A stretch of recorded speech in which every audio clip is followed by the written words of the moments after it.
Hello guys, como vocês estão? I'm teacher Paula Fabrícia, sou professora de inglês aqui no Minha Escola na TV. E essa aula de hoje, pessoal, é para você, o nosso aluno do 6º ano.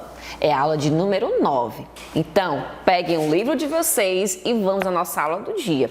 Vocês já perceberam que todo o nosso conteúdo, todas as nossas aulas aqui estão voltadas para baseadas no nosso livro de inglês Become. Então, é importante que vocês estejam com ele ao lado, o seu caderno, sua caneta, para fazermos as nossas anotações do dia. Tudo bem? Então, vamos lá. Vamos relembrar um pouquinho a nossa aula passada.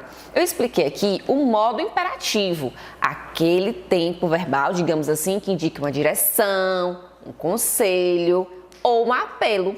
Então, quando eu falo assim em português, escreva seu nome, é uma instrução. Como é que funciona essa circunstância em inglês? Você vai começar primeiro logo com o verbo, tá bom? Então, aqui nesse exemplo que eu trouxe para vocês para a gente dar uma relembrada, olha só, write your name on the test. Observe essa gravura, tem um professor e ele falou que escreva seu nome na prova, no teste. É uma instruction, ele está dando uma instrução. Então, a sentença começa logo com o verbo write, o verbo escrever. Professora, como é que seria na negativa? Não escreva seu nome na prova, dando uma instrução negativa. Você vai usar a partícula don't, aqui ó, don't write your name on the test. E existem outras circunstâncias, fazer um apelo, aconselhar e por aí vai. A nossa aula de hoje, ainda no capítulo 3, pessoal, esse capítulo 3 ele tem uns 4 conteúdos, tá certo? A gente vai detalhar bem ele na medida do possível.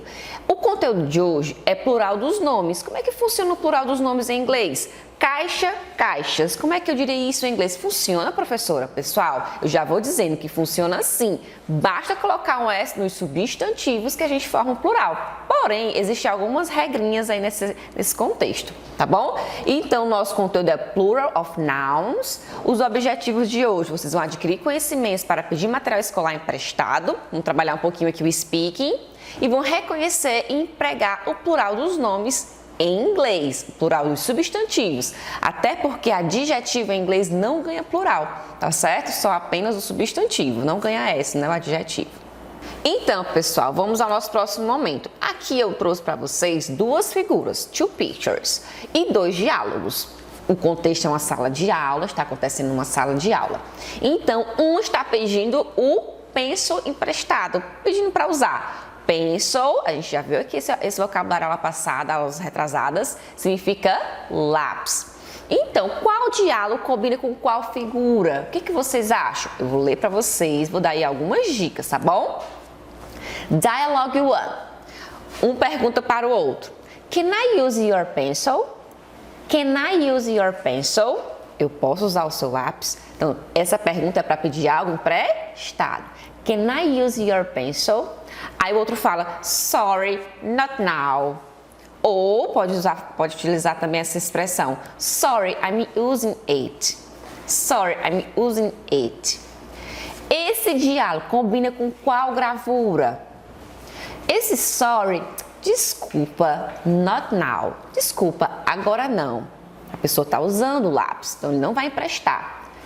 Vamos para o dialogue 2. Can I use your pencil? Aí a outra fala, sure. Eu adoro essa palavra, sure. O que significaria esse sure? É afirmando, né, pessoal? Com certeza, yes, absolutely. É a mesma coisa que sim, com certeza, tá bom? Então, a expressão can I use é pedindo algo, pedindo uma permissão, tá certo? Então, vamos lá. Qual dessas gravuras a pessoa está utilizando o lápis e não vai poder emprestar? Será que é na picture essa primeira ou a segunda? Analisem bem. Independente disso, vocês observaram que a pergunta para pedir algo emprestado é can I use?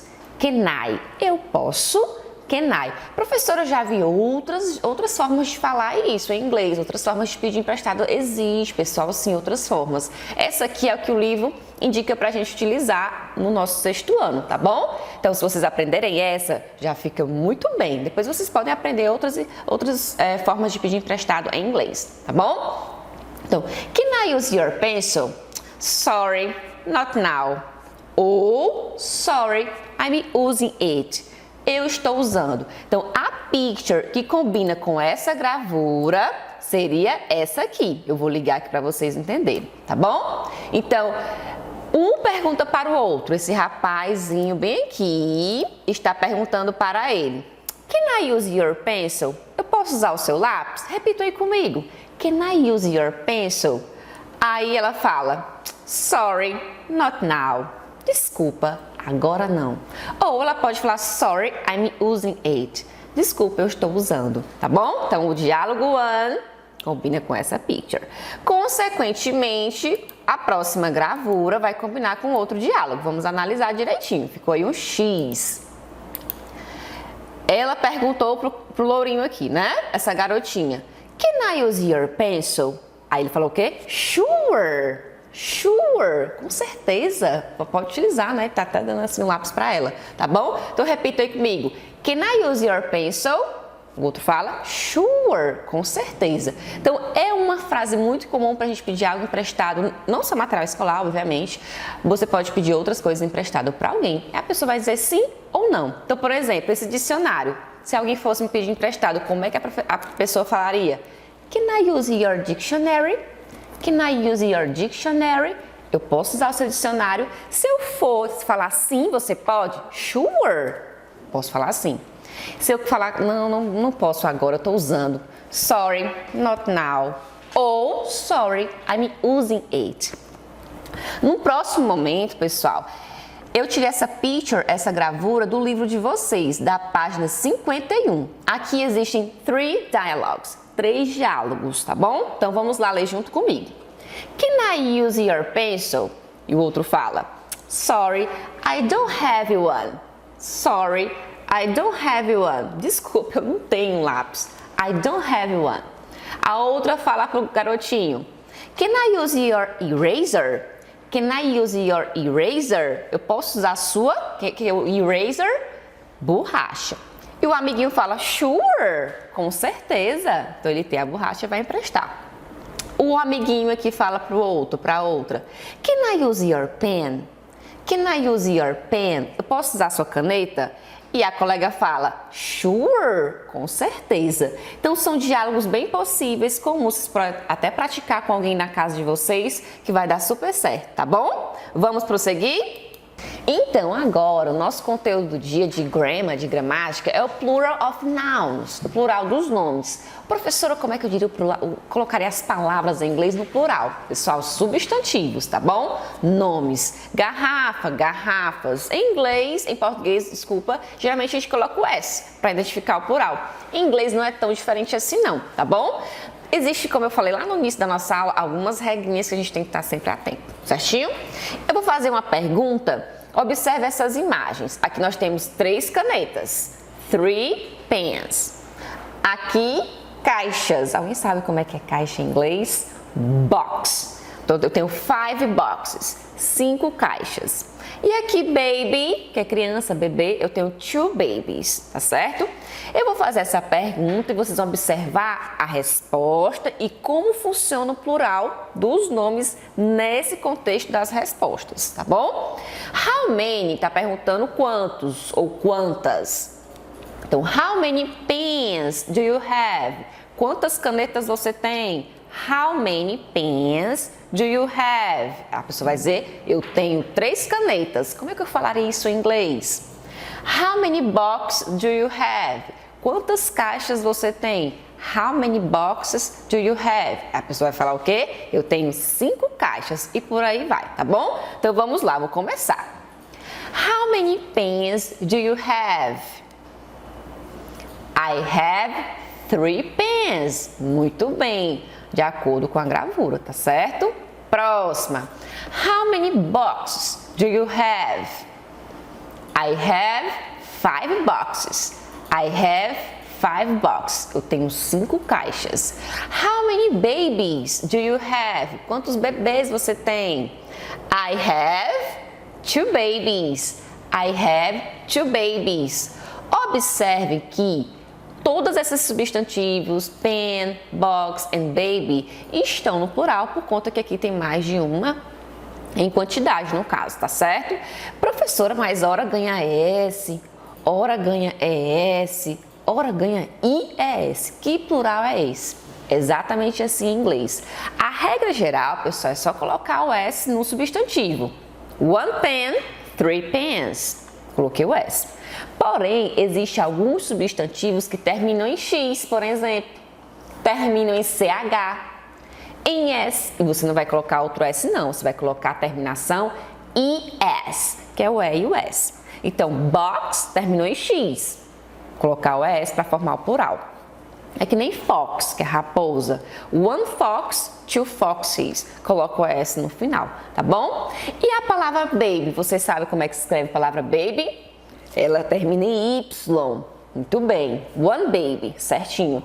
Antes desse Y tem a letra B, que é uma consoante. Como é que funciona o plural? Você vai tirar o Y e vai colocar IES. O I, o E e o S. Então, existem outras regras, tá bom? Do plural dos nomes, mas essas aqui são as iniciais aqui pra gente, tá bom? Então, ora vai ganhar S, ora vai ganhar ES, ora vai ganhar IES, certo?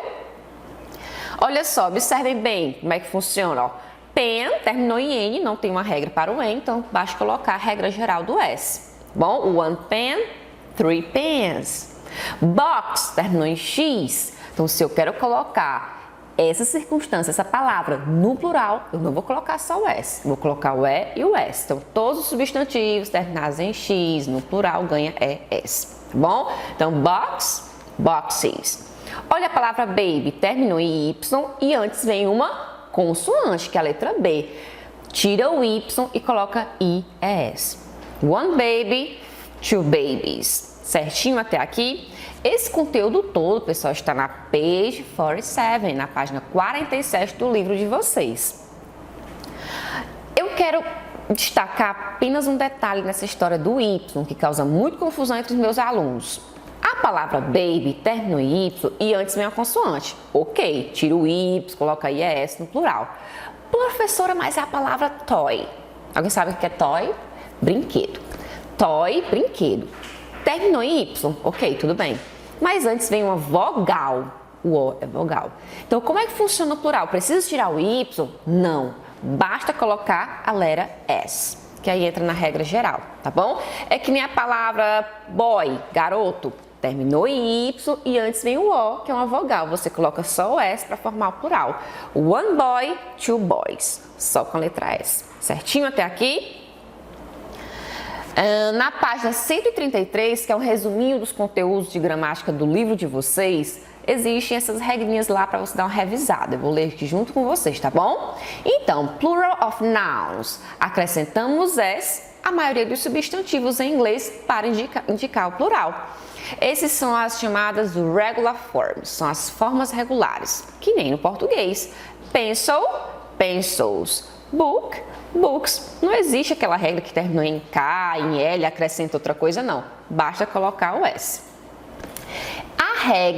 Há algumas regras relacionadas à grafia que devem ser observadas, que são essas regrinhas, esses detalhezinhos que eu falei para vocês. Olha só. Quando os substantivos terminarem em CH, em O, em SH, em S, em X ou Z, você não vai colocar só a letra S, vai colocar o E e o S, tá bom? Nas palavras terminadas em Y, lembra do baby? Precedido de consoante, aqui antes do Y vem uma consoante. Retira-se a última letra, que é o Y, e acrescenta IES. IES. Por exemplo, country é país, country. Terminou em Y, antes vem o E, que é uma consoante, você vai tirar esse Y e vai colocar IES, tá bom? Olha a palavra box, caixas, terminou em X, colocou o S, certinho? Então, pessoal, o plural dos nomes é um assunto bem simples, eu diria até assim. Porém, existem essas regrinhas que a gente tem que estar sempre atento para não cometermos erros. Outro detalhe são os plurais irregulares. Aquele plural que não segue nenhuma dessas regras aqui. Então, existem nomes em inglês que estão no plural, mas a gente não percebe assim a olho nu. Eles não têm S, digamos assim, tá bom? Eles têm uma escrita própria no plural. Então, agora eu vou mostrar para vocês, depois eu vou colocar o áudio do livro de vocês para vocês escutarem como é que a gente pronuncia cada palavrinha dessa, certinho? Primeiro vamos ver aqui a gravura da página 48, page 48. Por exemplo, a palavra child, da letra A, significa criança. Como é que eu falaria crianças? Professora, só colocar o S. Não, pessoal. Child, plural é children.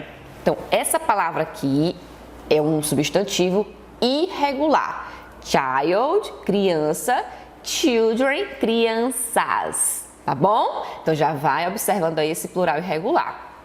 Outra palavra muito comum em inglês é man, que é homem.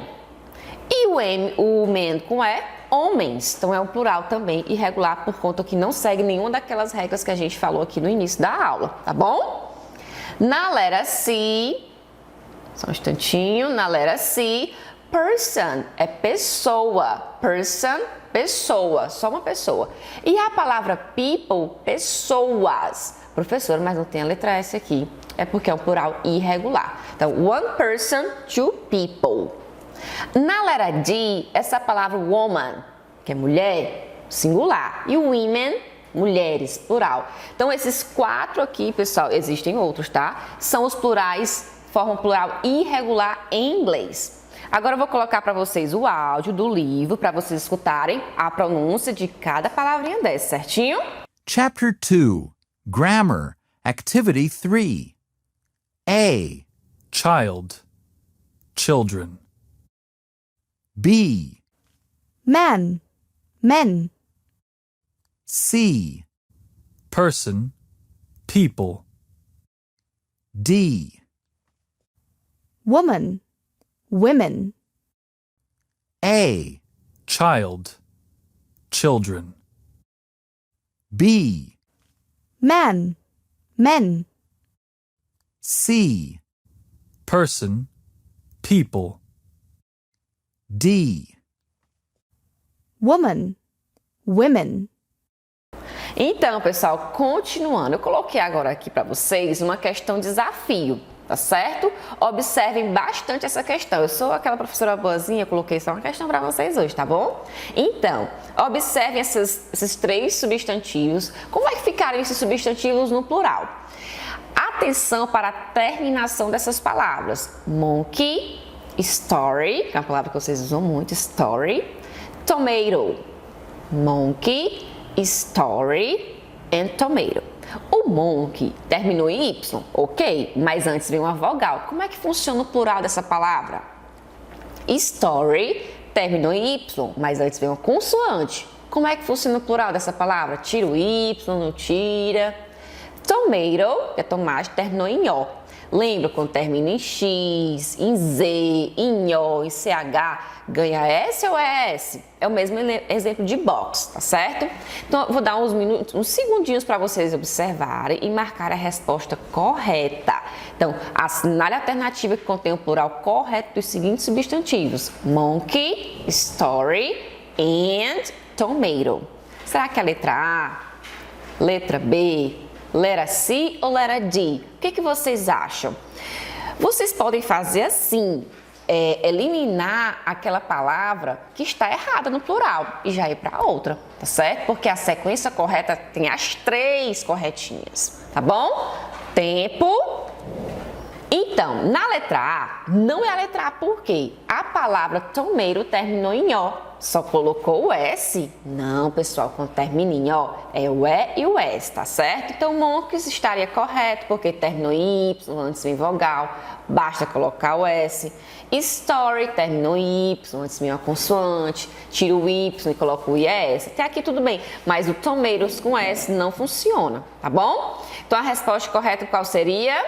Letra D, é a letra D. Monkeys, terminou com Y, antes vem uma vogal, basta colocar o S. Stories, terminou em Y, antes vem uma consoante, tirou o Y, colocou IS. And tomatoes, terminou em O, basta colocar o E e o S, tá certo?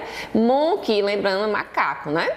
Então, 2 monkeys, 2 stories, 2 tomatoes. Então, a resposta correta é letra D. Então, pessoal, espero que vocês tenham aprendido o plural dos nomes, tenham aprendido a pedir algo emprestado em inglês. E lembrando, Wear your mask. Usem sua máscara. Esse aqui, tô dando aqui uma instrução para vocês, usando aí o nosso imperativo da aula passada, certinho? Eu vejo vocês na nossa próxima aula. See you!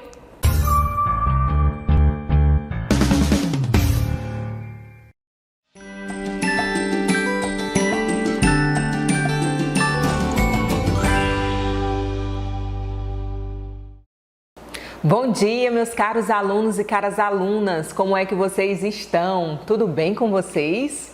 Pessoal, hoje nós estamos chegando à marca da nossa 10ª aula, isso mesmo. Hoje é a 10ª aula já pensada e planejada para você, meu aluno do 6º ano.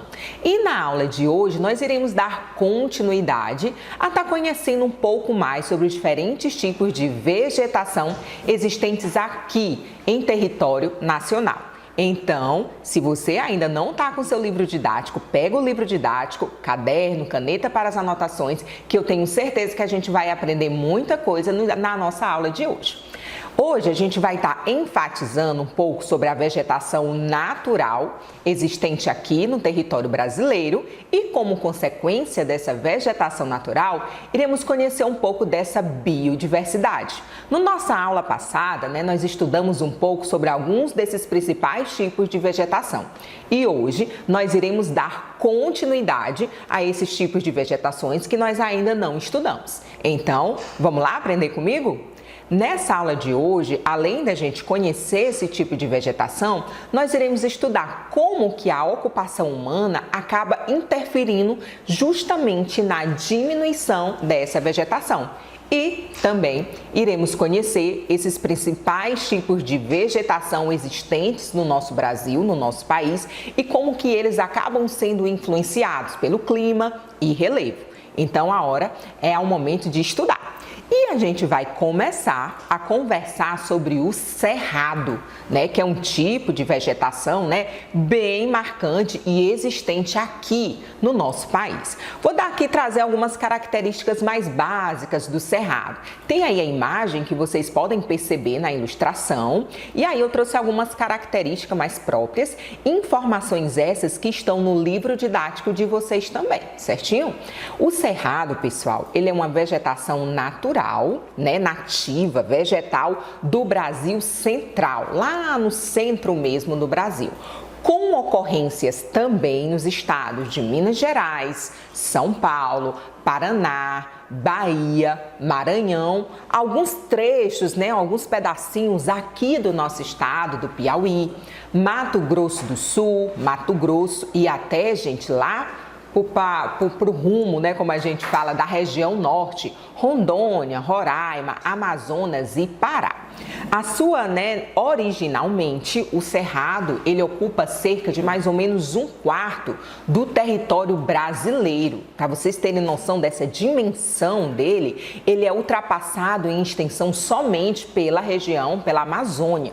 Uma das características deles, pessoal, desse tipo de vegetação, é que vai apresentar árvores mais espaçadas, de uma para outra.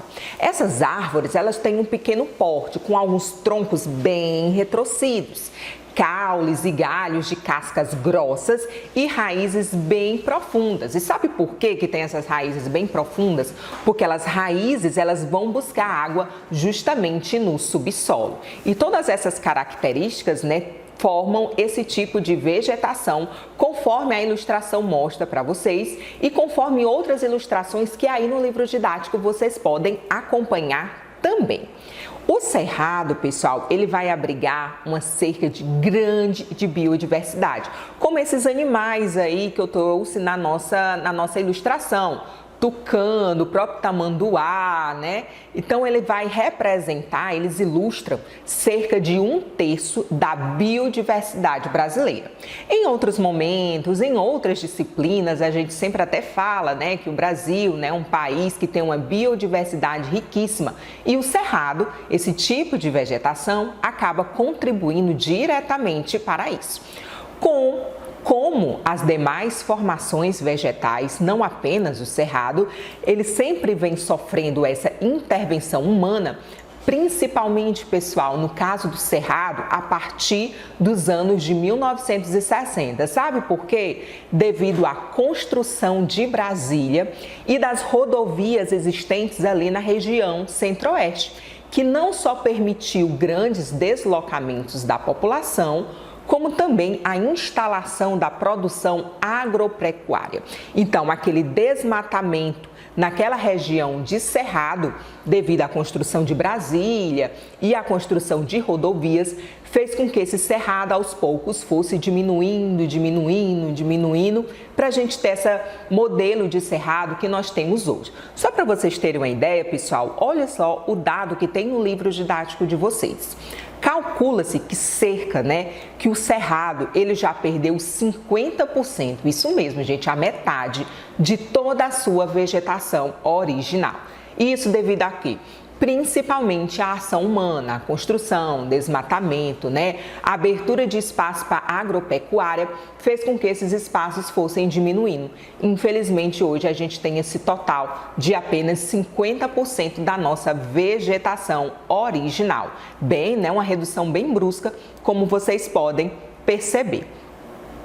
Temos também um outro tipo de vegetação, a caatinga, que é uma vegetação típica do clima tropical semiárido. Gente, a caatinga, ela tem principal ocorrência aqui na região nordeste do país, que é a região que a gente vive. A caatinga, ela é constituída de plantas que se adaptam a lugares mais secos, como exemplo, o mandacaru, o xique-xique e outras espécies bem típicas, desse tipo de vegetação. Percebam aqui, nas imagens, Só por essas imagens você percebe aqui, o sol bem forte, o chão seco devido, à pouca quantidade de chuvas, que são as características próprias, mais marcantes aqui da nossa região. A caatinga também ela vai se destacar pela sua fauna e também pela sua flora. Olha só, na época das secas, muitas plantas da caatinga perdem suas folhas. E sabem por que isso acontece? Para diminuir a transpiração e evitar justamente uma maior perca de água. Desde o século XVI, a caatinga, assim como todos os outros tipos de vegetação, ela sofre intervenção humana. Por meio de quê, professora? Por meio da extração de lenha, a própria criação de gado e a prática da agricultura. Eu trouxe aqui para vocês alguns animais, que fazem parte da caatinga e são aqui bem comuns também na nossa região. Nessa parte superior, eu tenho uma espécie de gambá que aqui para a gente é muito conhecido como mucura. É um animal bem próprio da caatinga. E mais aqui embaixo, a gente tem a imagem de um preá, que são animais bem característicos desse tipo de vegetação. Pessoal, olha só esse dado que tem no livro didático de vocês. De toda a área original da caatinga, cerca de 844 mil quilômetros quadrados, ou seja, muito espaço, calcula-se, gente, que 72% sofreram uma devastação severa. E isso é lógico que acaba comprometendo a biodiversidade. E cada animalzinho desses aí, não apenas esses que eu estou trazendo no slide, mas todos os outros animais, eles contribuem fortemente para o equilíbrio ecológico. A gente vai conhecer agora os campos, que é outro tipo de vegetação existente aqui no território brasileiro. O campo, gente, é uma denominação mais genérica, dado a formações vegetais com domínio de vegetação herbácea.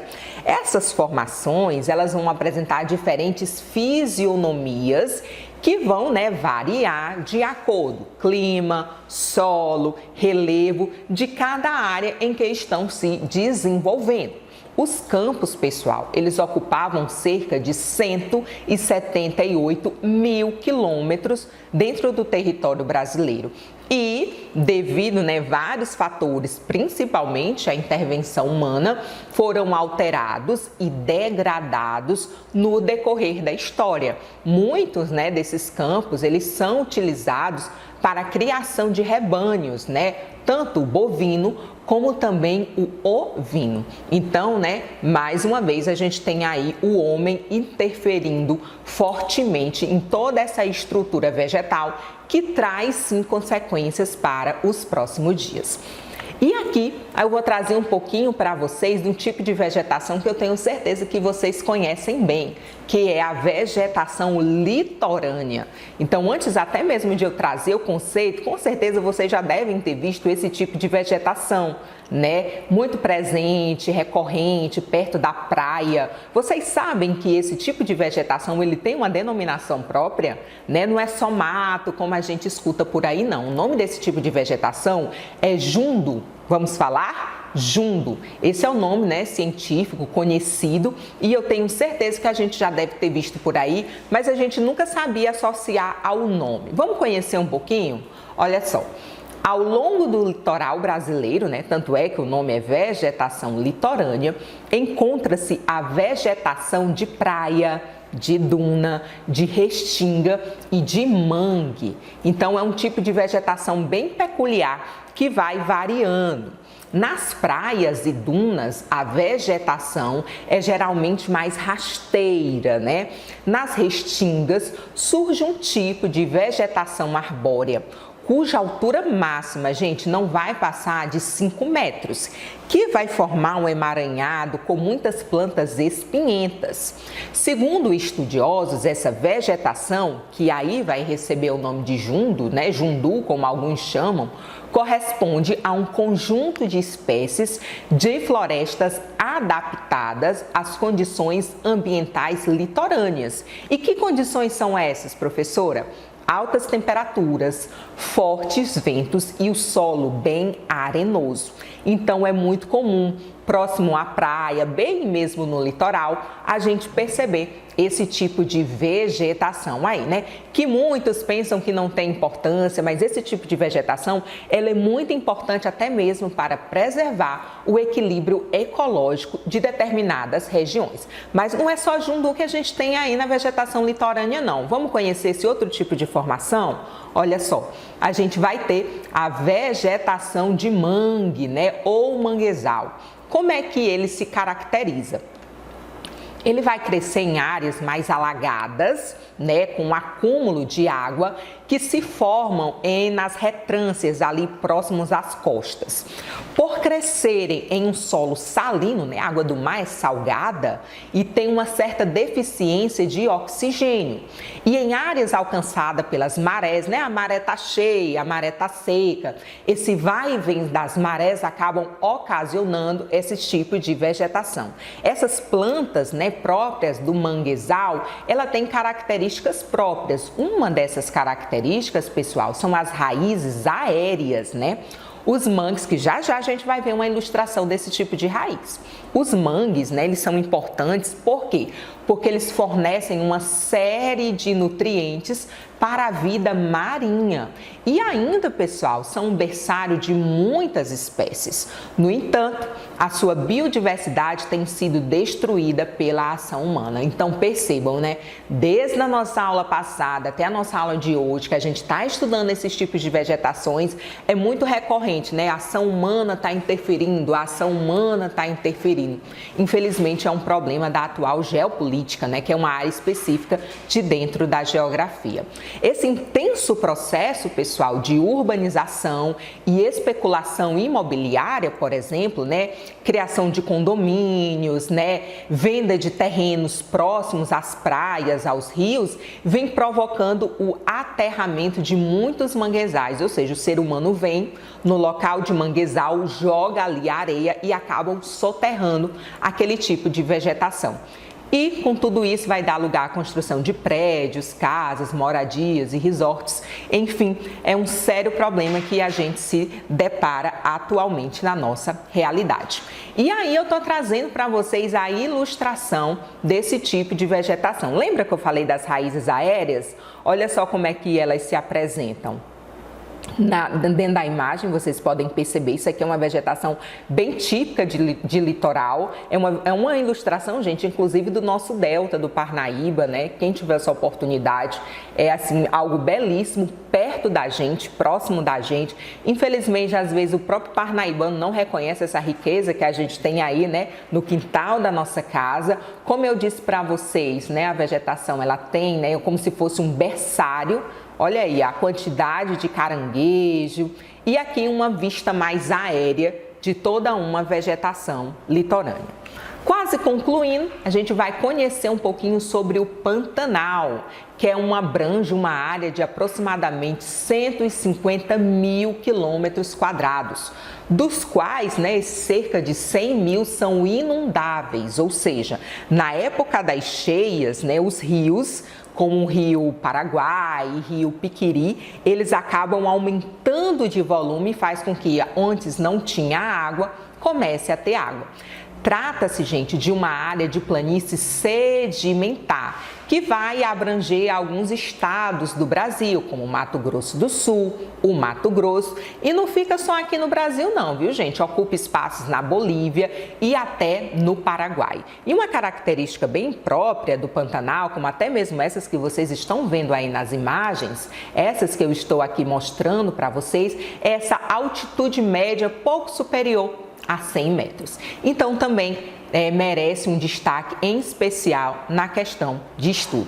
Muita informação do dia de hoje, né? Mas não tem problema não. Dentro dessa semana vocês vão poder fazer as leituras dos conteúdos e, é claro, acompanhar as orientações dos professores. Eu aguardo vocês no nosso próximo encontro. Um grande abraço e até a próxima!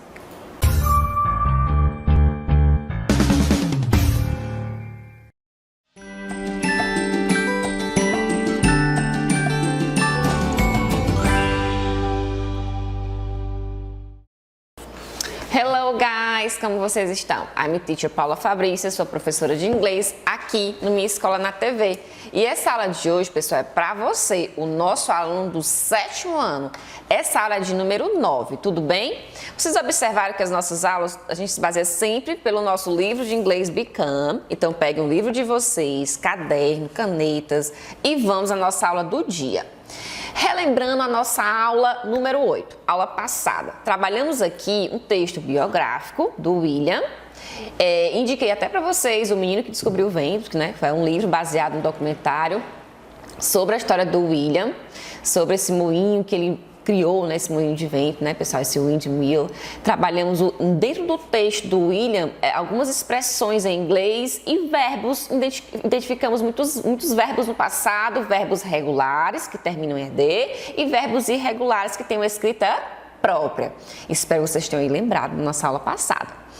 Como estamos aí construindo nosso repertório de verbos regulares e irregulares, eu coloquei aqui os verbos que até agora estudamos nessas aulas sobre o Simple Past, tá certo? Então, moved, played, talked, started. Esse study, verbo estudar, lembrando que terminou em Y, tirei o Y, coloquei o IED. Então, study, studied, start, started, walked, certinho? Então, todos os verbos regulares no passado, eles ganham ED. Porém, o move, por exemplo, já terminou em E, basta colocar a letra D. O verbo study terminou em Y, antes vem a consoante, tem a regra do IED, certinho? E os irregular verbs, professora? Os irregular verbs, como eles funcionam? Eles têm uma escrita própria no passado. Então, trabalhamos até agora o be, o build, o buy and have. Está aqui a forma dele no passado, have, had. Então, eu tenho, I have, eu tinha, I had. Todos esses verbos irregulares, pessoal, eles são encontrados na parte de trás do dicionário, aqui no finalzinho, na verdade, e do livro de vocês também. Tem uma lista de verbos irregulares lá, certinho? Vamos à nossa aula do dia. Nosso conteúdo de hoje, a gente vai também trabalhar o Simple Past, mas as formas negativa e interrogativa. Como é que eu falo não no passado? Eu não tinha 4 cachorros, exemplo. Como é que eu diria isso em inglês? Basta colocar o not? Será que é assim? Nós vamos ver na nossa aula de hoje, certinho? Então, os objetivos da aula são: vocês vão construir o repertório de verbos regulares e irregulares no Simple Past, vão compreender as formas negativa e interrogativa no Simple Past, atentando para auxiliar did. Repita essa palavra comigo hoje. Did, ela é super importante na formação do Simple Past em inglês, tá bom? Ele aí, pessoal, é um verbo auxiliar, é um verbo que vai ajudar a formar a negativa e a interrogativa no passado simples.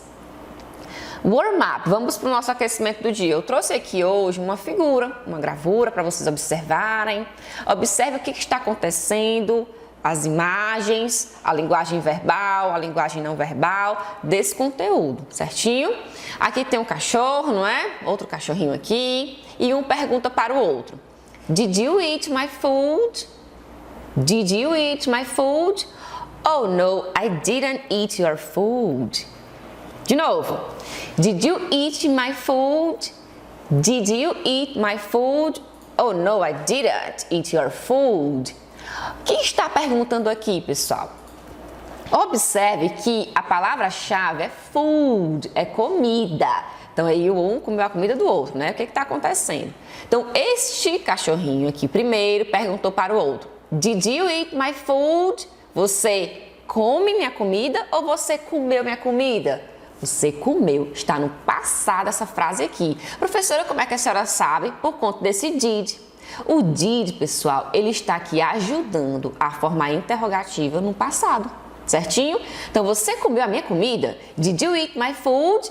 O que o outro responde? Oh no, I didn't eat your food. Não, eu não comi a sua comida. Então, aqui vocês observem o did novamente, só que ele está grudadinho nele, tem um not. Então, ficou didn't, falando rapidinho. Vocês podem ver também eles separados, mas como aqui é uma linguagem formal, ele usou abreviado.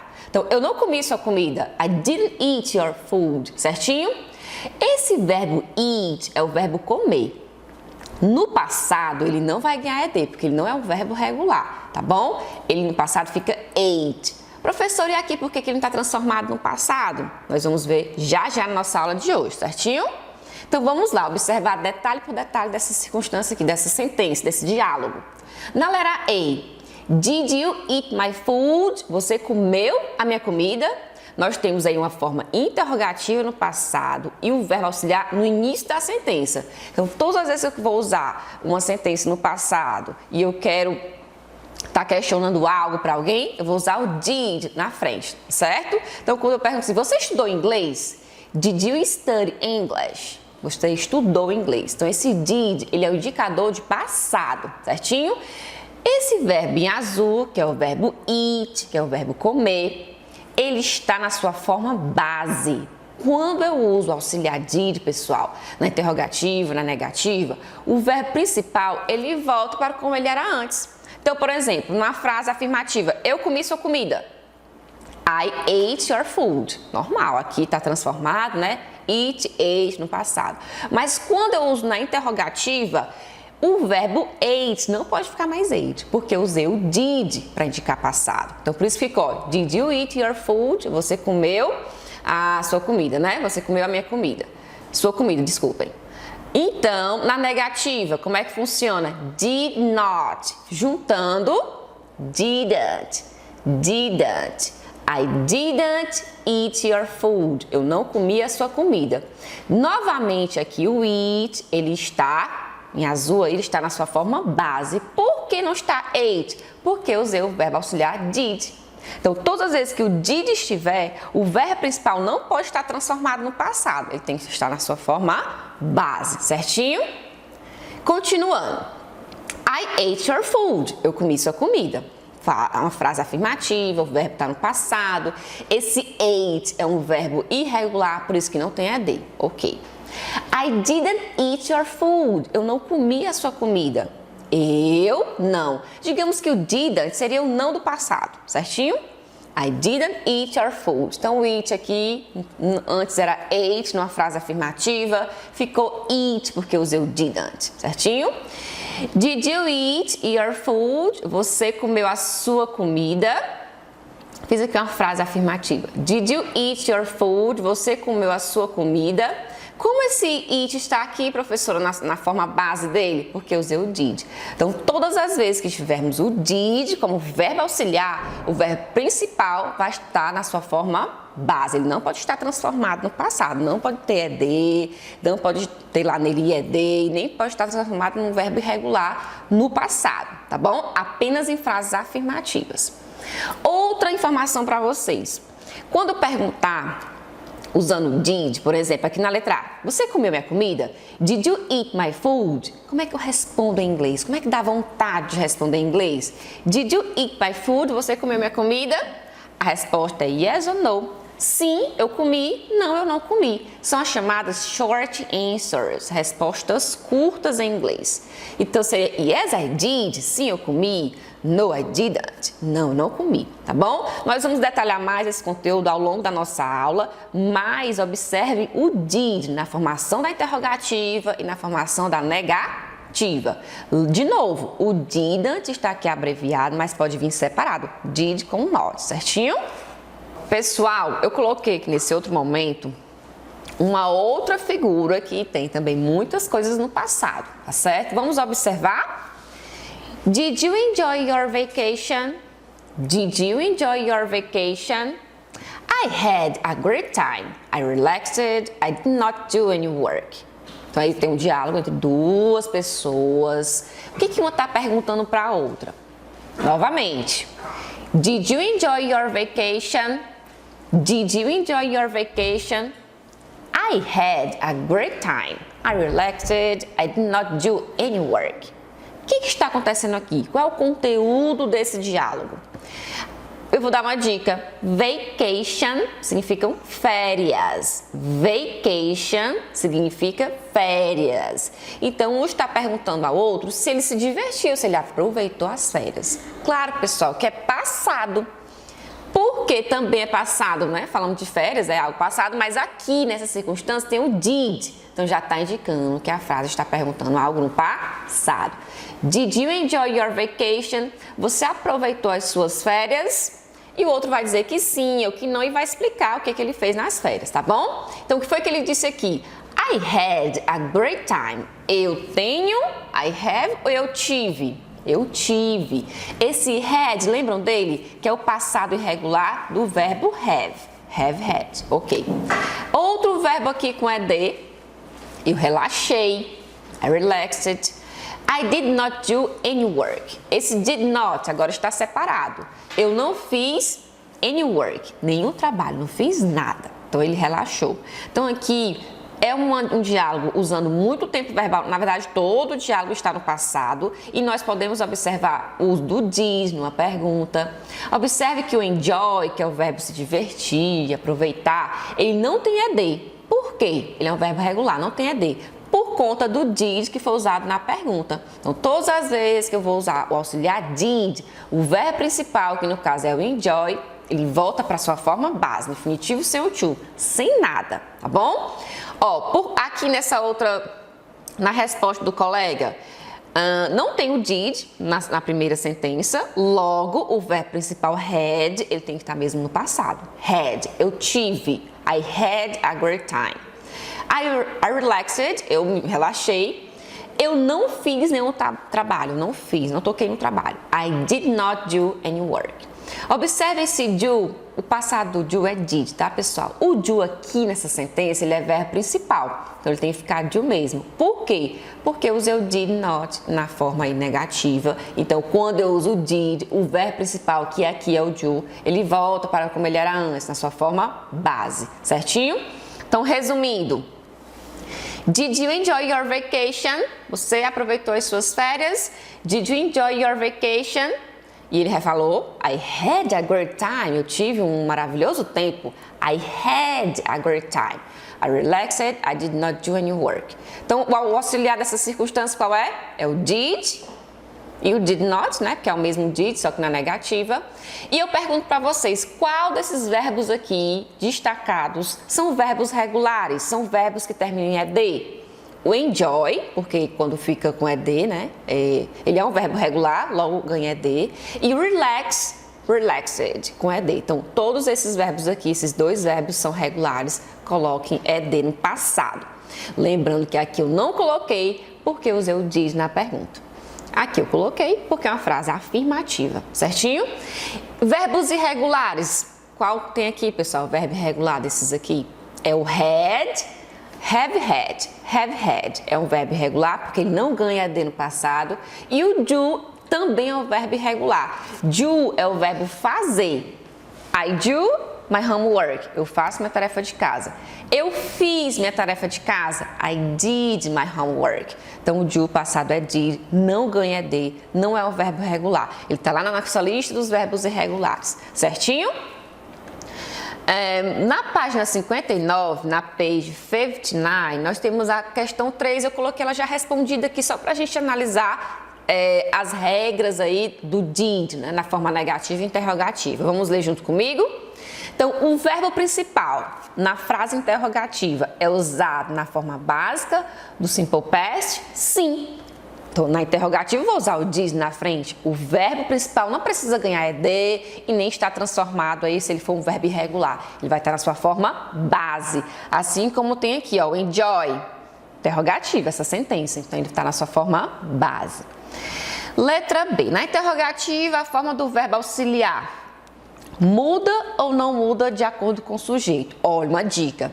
Se for I, you, he, she, sempre vai ser did. Ele não vai mudar. Então, I did, you, did she, sempre vai ser did, independente do sujeito, tá bom? Então, não vai mudar, não.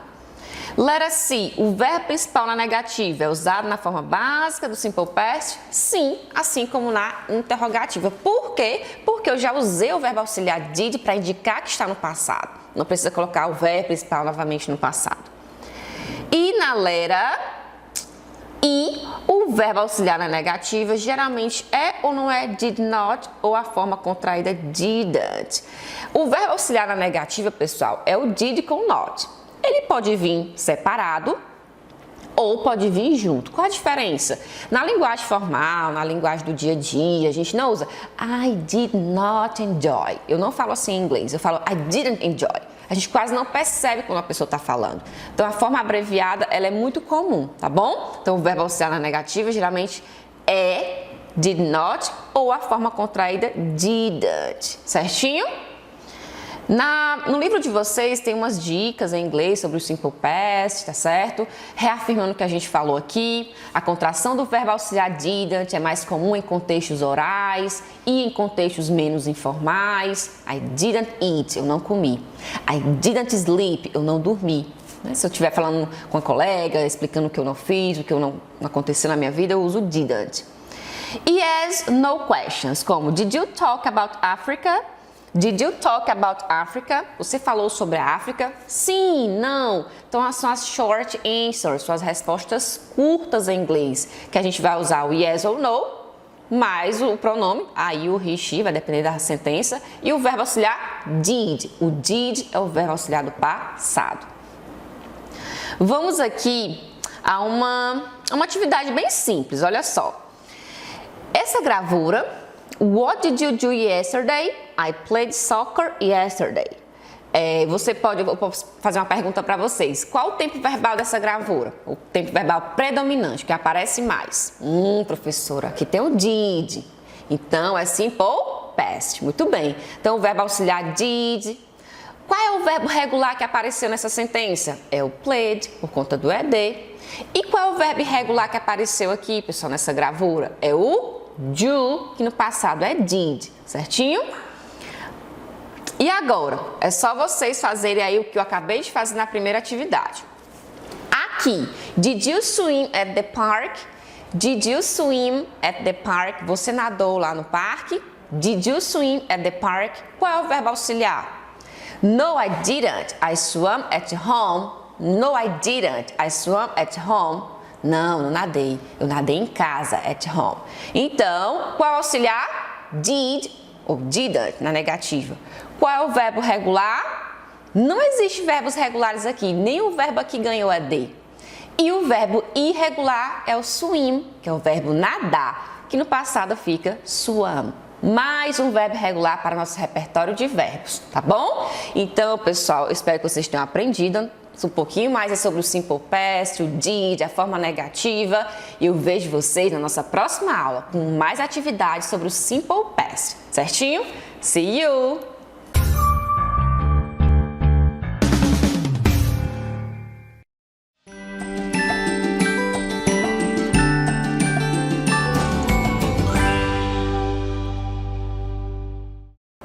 Bom dia, meus caros alunos e caras alunas, como é que vocês estão? Tudo bem com vocês?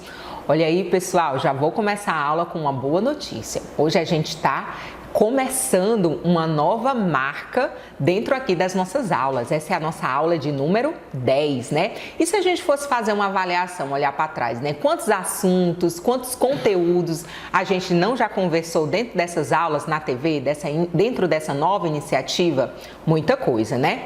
E para dar continuidade às nossas aulas, hoje a gente vai começar uma certa viagem.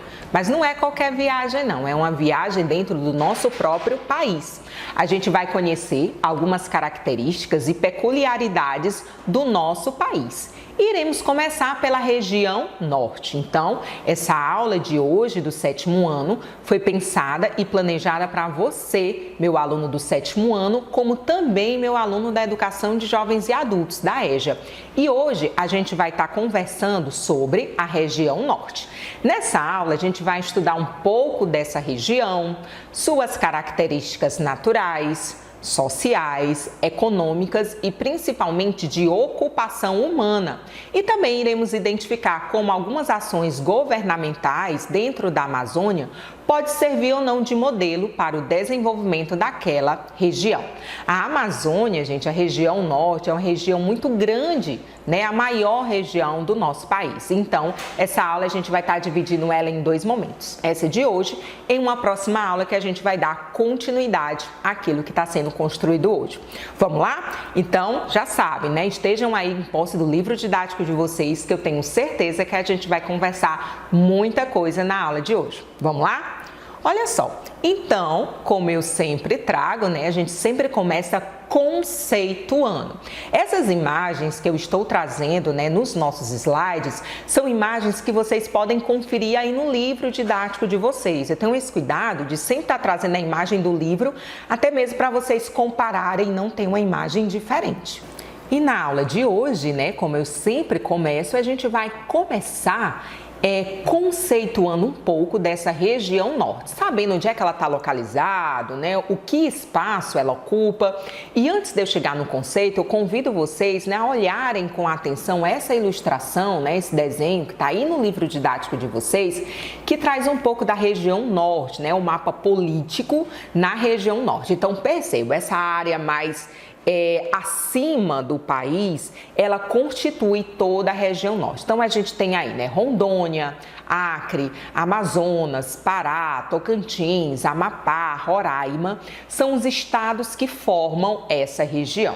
Então, vamos conhecer mais alguns detalhes sobre essa região? Olha só, gente, primeira coisa que vai chamar a atenção, o tamanho, a dimensão territorial dessa região. Essa região, gente, tem uma área de 3 bilhões, exatamente, bilhões, 853 milhões, 840 mil, 882 quilômetros quadrados. Nossa, muita coisa, né? Realmente, né? Tanto é que a maior região do nosso país é a região norte. A região norte, ela corresponde, gente, a um pouco mais de 45% de todo o território nacional. Isso mesmo, do Brasil todo, de todo o país. E, portanto, ela é a maior macro-região brasileira. Mas isso não é a professora Vanessa que está dizendo, não. E também não é só que está no livro didático, não. Essa informação, né, ela é de acordo com o IBGE, em julho de 2017. E esse mesmo IBGE apresenta que na região norte há uma população estimada de 17.936.201 habitantes. Então, perceba, é uma área enorme que não tem um número de habitantes que corresponde a essa área enorme, que inclusive é outro ponto, né, de densidade demográfica que a gente vai estar estudando lá mais para frente dentro da região norte. Então, toda essa dimensão territorial, a própria região norte também é conhecida e se destaca, né, pela própria floresta amazônica, que são características bem impactantes, né, que chamam realmente a atenção de quem está estudando essa região.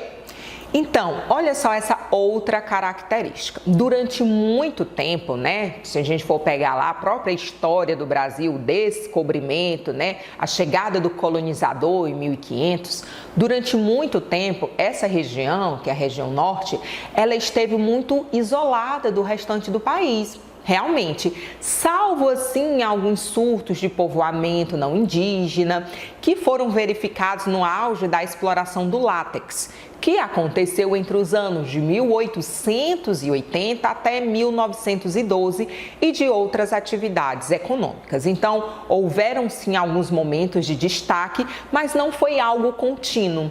A região norte, gente, ela permaneceu pouco povoada e principalmente, gente, com uma economia bem frágil. Então, como a gente também já estudou em outros conteúdos, né, o que atrai a população é o emprego, é a qualidade de vida, é a infraestrutura. As pessoas saem, se movem buscando essa qualidade de vida. Uma vez que a condição, né, essa condição não é apresentada em determinada região, não tem por que as pessoas fazerem esses deslocamentos. Só que somente a partir do ano de 1964, com algumas iniciativas do governo federal, essa região passou o quê? A apresentar um maior povoamento e até mesmo, gente, mais dinamismo econômico. E nós iremos conversar, né, sobre cada uma dessas ações nas nossas próximas aulas. Nessa imagem aí, nessa figura 2, que está no livro didático de vocês, a gente tem assim a área das regiões, né, no total do território brasileiro. Então aí de roxo a gente tem a região sul, com o amarelo nós temos a região sudeste, de laranja a região nordeste, de rosa a região centro-oeste e percebam aí, gente, a diferença de verde na região norte. Então, no gráfico, nós temos o percentual, né, da população e também da área que cada região ocupa. Vamos fazer aqui o comparativo com a região que a gente vive, a região nordeste. A região nordeste, ela ocupa cerca de 18% somente, né, de todo o território nacional. Já a região sul, gente, somente 7%, né? E olhem aí, percebam toda essa dimensão da região norte aí. Então, é uma área que vocês podem perceber um certo destaque, até mesmo pela sua dimensão territorial. Mas essa dimensão territorial não significa dizer que essa é toda dimensão populacional. Em outros momentos, né, inclusive lá nas aulas do sexto ano, a gente até conversa, né, que enquanto a maior região é a região norte, a região com maior número de habitantes vai ser a região sudeste. E isso se deve a quê? A justamente o crescimento urbano, o crescimento industrial, que as pessoas, né, migram das outras regiões para lá em busca de emprego, de qualidade de vida, entre outros fatores. Então, a gente vai começar a conhecer agora um pouco dos aspectos físicos da região norte. E a gente vai começar conversando um pouquinho sobre relevo e clima. Olha só, vai predominar na região norte relevos com altitude de até 200 metros. Isso não significa dizer que não tenham terras com maiores altitudes, não, viu, pessoal? As terras de altitudes mais elevadas, elas vão se localizar principalmente lá no norte do estado de Roraima e no norte e nordeste ali no estado do Amazonas, certo?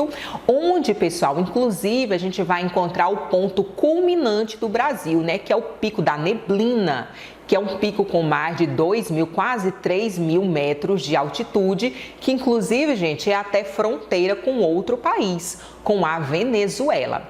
Sobre o clima, na região norte vai ser bem predominante o clima equatorial úmido, que vai ser caracterizado por elevadas médias de temperatura, né, muito calor, e com a precipitação de chuva, né, precipitação, a gente está falando de chuva, durante todo o ano. Então vai ser bem comum. Esse, né, é uma das principais características do clima da região norte.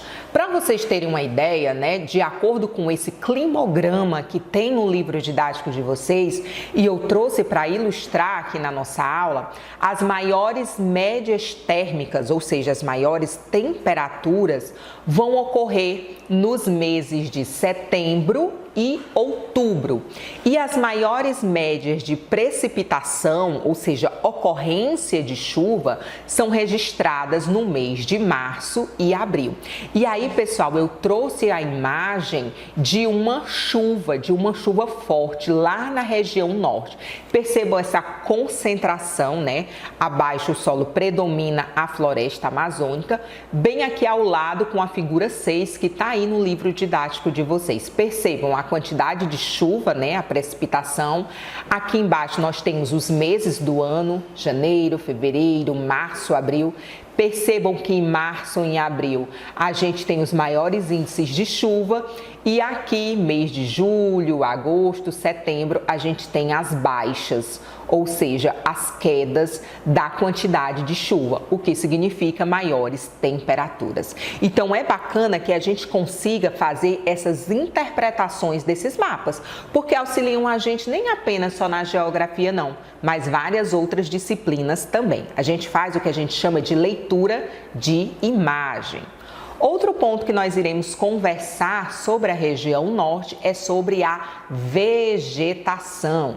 Apesar da região norte abrigar-se manchas, né, alguns pontos de cerrado e de campos, principalmente ali nos estados de Roraima, Rondônia e Amapá, além mesmo também da vegetação litorânea do Amapá e no Pará, a região possui a sua maior parte, né, a sua cobertura vegetal é formada pela floresta amazônica, que também tem outros nomes, né, como floresta tropical pluvial, ileia, floresta equatorial, são outras denominações. No livro didático de vocês tem até uma imagem com uma representação dos diversos tipos de vegetação que tem aí na região norte. Percebam que predominantemente o mapa ele é verde, até mesmo porque o verde vai representar a floresta amazônica, mas percebam aí que há sim espaço para campos, espaço para cerrado, espaço para vegetação litorânea. Então é um certo equívoco quando a gente pensa na região norte e pensa que só é floresta amazônica, não. Não, realmente.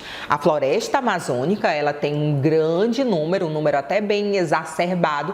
No entanto, não é a exclusividade. Olhem aí o estado de Tocantins, né? Quase todo, predominantemente, com vegetação de cerrado. Então, é interessante, né, que essas peculiaridades elas sejam mostradas e sejam também estudadas para que a gente saiba, né, com maior clareza esse conteúdo. Dando continuidade, a gente vai estar conversando um pouquinho agora sobre a construção do espaço geográfico lá na região norte. Inicialmente, né, a ocupação da Amazônia, daquela região, ela se deu pelos portugueses, né, que foi o nosso principal colonizador aqui no Brasil. E ela se limitou à construção de fortes militares e algumas missões religiosas, né? Pois a região ela não despertava assim tanto interesse para os colonizadores. O que mostrava interesse naquela época? O Nordeste, né, com as plantações de açúcar, e as Minas Gerais, né, com a produção e a extração do ouro. Então a Amazônia estava lá, mas inicialmente ela não chamou tanta atenção do colonizador, não. Essa ocupação, ela veio ocorrer em meio, gente, a vários conflitos com indígenas, certinho? E aí, cada espaço que era conquistado foi crescendo ali o que a gente foi construído esse espaço geográfico. Olha só, por volta do ano de 1870, a região ela vai receber grande número de migrantes, melhor dizendo. Principalmente, sabe de onde? Daqui, do Nordeste, da nossa região. Por que eles estavam indo para lá? Primeira questão, por causa da seca, né? Fugindo da seca, buscando qualidade de vida e devido também ao desenvolvimento das atividades extrativas no norte do país, a extração de determinados produtos. E aqui eu vou destacar a extração da castanha do Pará, a extração da madeira e do látex, que é a matéria-prima, né? A forma natural de um produto que é utilizado na fabricação, até mesmo, gente, da borracha. Isso mesmo, do material escolar de vocês. Essa borracha, ela é produzida, ela é oriunda a partir do látex, que é retirado de uma madeira específica que existe lá na região norte. Então, percebam, né? A partir dessa comercialização, desse desenvolvimento desse produto, é que o negócio, né, posso dizer, começou a ser desenvolvido lá na região norte. Nesse período, a borracha, gente, já era conhecida no mercado mundial. No entanto, olha só a curiosidade, foi somente a partir do ano de 1888, após a invenção do pneu e a popularização do automóvel, é que a borracha se transformou em um produto de grande valor e de grande procura pelas indústrias. Então, a partir desse descobrimento, dessa invenção do pneu, foi que foi dado esse devido valor a esse material aí. E aí, pessoal, nas imagens eu trago justamente a foto da extração do látex, esse líquido branco, né? Que aí, ó, o extrativista, né, o produtor, ele mexe na madeira, colhe esse líquido branco é mandado para a indústria para ser transformado em borracha e a borracha ser transformada em diversos outros materiais que nós utilizamos no nosso cotidiano. E não era só de látex não, pessoal. Outros produtos agrícolas, minérios e produção do espaço, né, geográfico foram importantes dentro dessa construção. Então, depois desse período da extração do látex e da comercialização da borracha natural, foi intensificado a partir de 1930 outros mercados, outras culturas, como a cultura da pimenta do reino, da juta. Juta, gente, é como se fosse uma palha, né, muito utilizada em artesanato, e da malva em algumas localidades da região, o que, né, acabou contribuindo para o desenvolvimento econômico. E toda vez que a gente está desenvolvendo a economia, vocês podem ter certeza que há construção de maiores espaços geográficos. Então percebam, né, que não foi de uma hora para outra que a região norte se tornou essa região norte como a gente conhece hoje.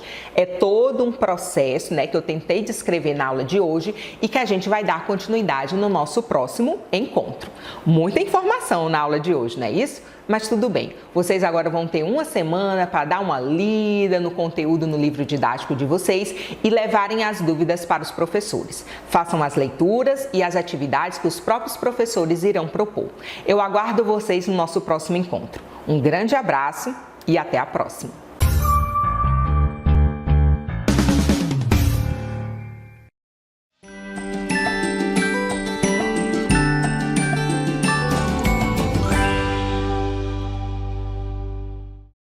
Olá, meus queridos alunos do 8º ano e da Educação de Jovens e Adultos. Estamos aqui mais uma vez para mais uma aula de ciências e hoje nós vamos falar sobre o tema sexo, saúde e sociedade, tá, gente? Este tema se refere ao capítulo 9 do livro de vocês, tá certo? E o que esse tema traz de discussões para hoje? Vamos conversar, gente. O que nós vamos conversar hoje sobre este tema? Nós vamos falar um pouquinho sobre planejamento familiar, métodos contraceptivos e, para fechar a nossa aula, eu vou mostrar para vocês um pouquinho sobre o projeto Pobreza Menstrual, tá certo? Então vamos lá? Preparados? Muito bem.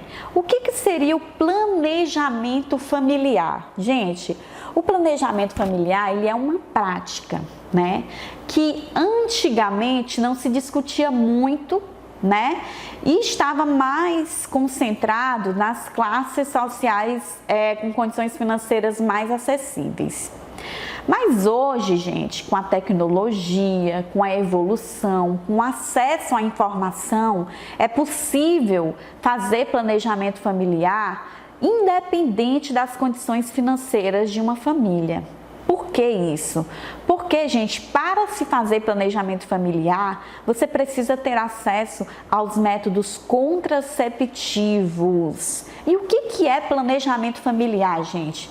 O planejamento familiar é quando uma família, ela consegue decidir quantos filhos ela quer ter, qual é a distância entre um filho e o segundo filho, não é?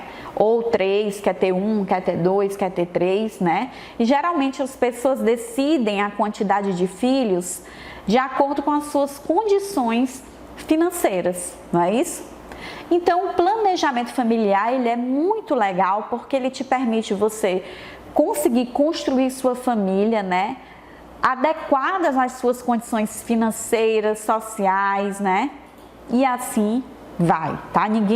Hoje em dia, ninguém fala mais em querer ter 5 filhos, 6 filhos, 7 filhos, 4 filhos já é o máximo que as pessoas decidem ter, justamente por causa dessa correria que é o mundo, né? Que é a vida. A vida social, ela é corrida e você precisa ter tempo para criar seus filhos.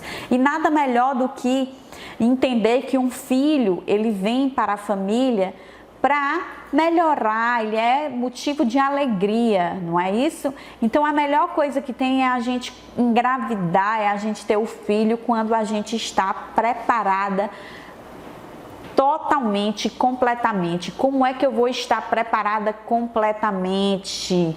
A gente liga às questões psicológicas, né? O grau de maturidade daquela família, quando eu falo a família do homem e da mulher, né? O parceiro certo, não é isso? Então tudo isso leva-se em consideração.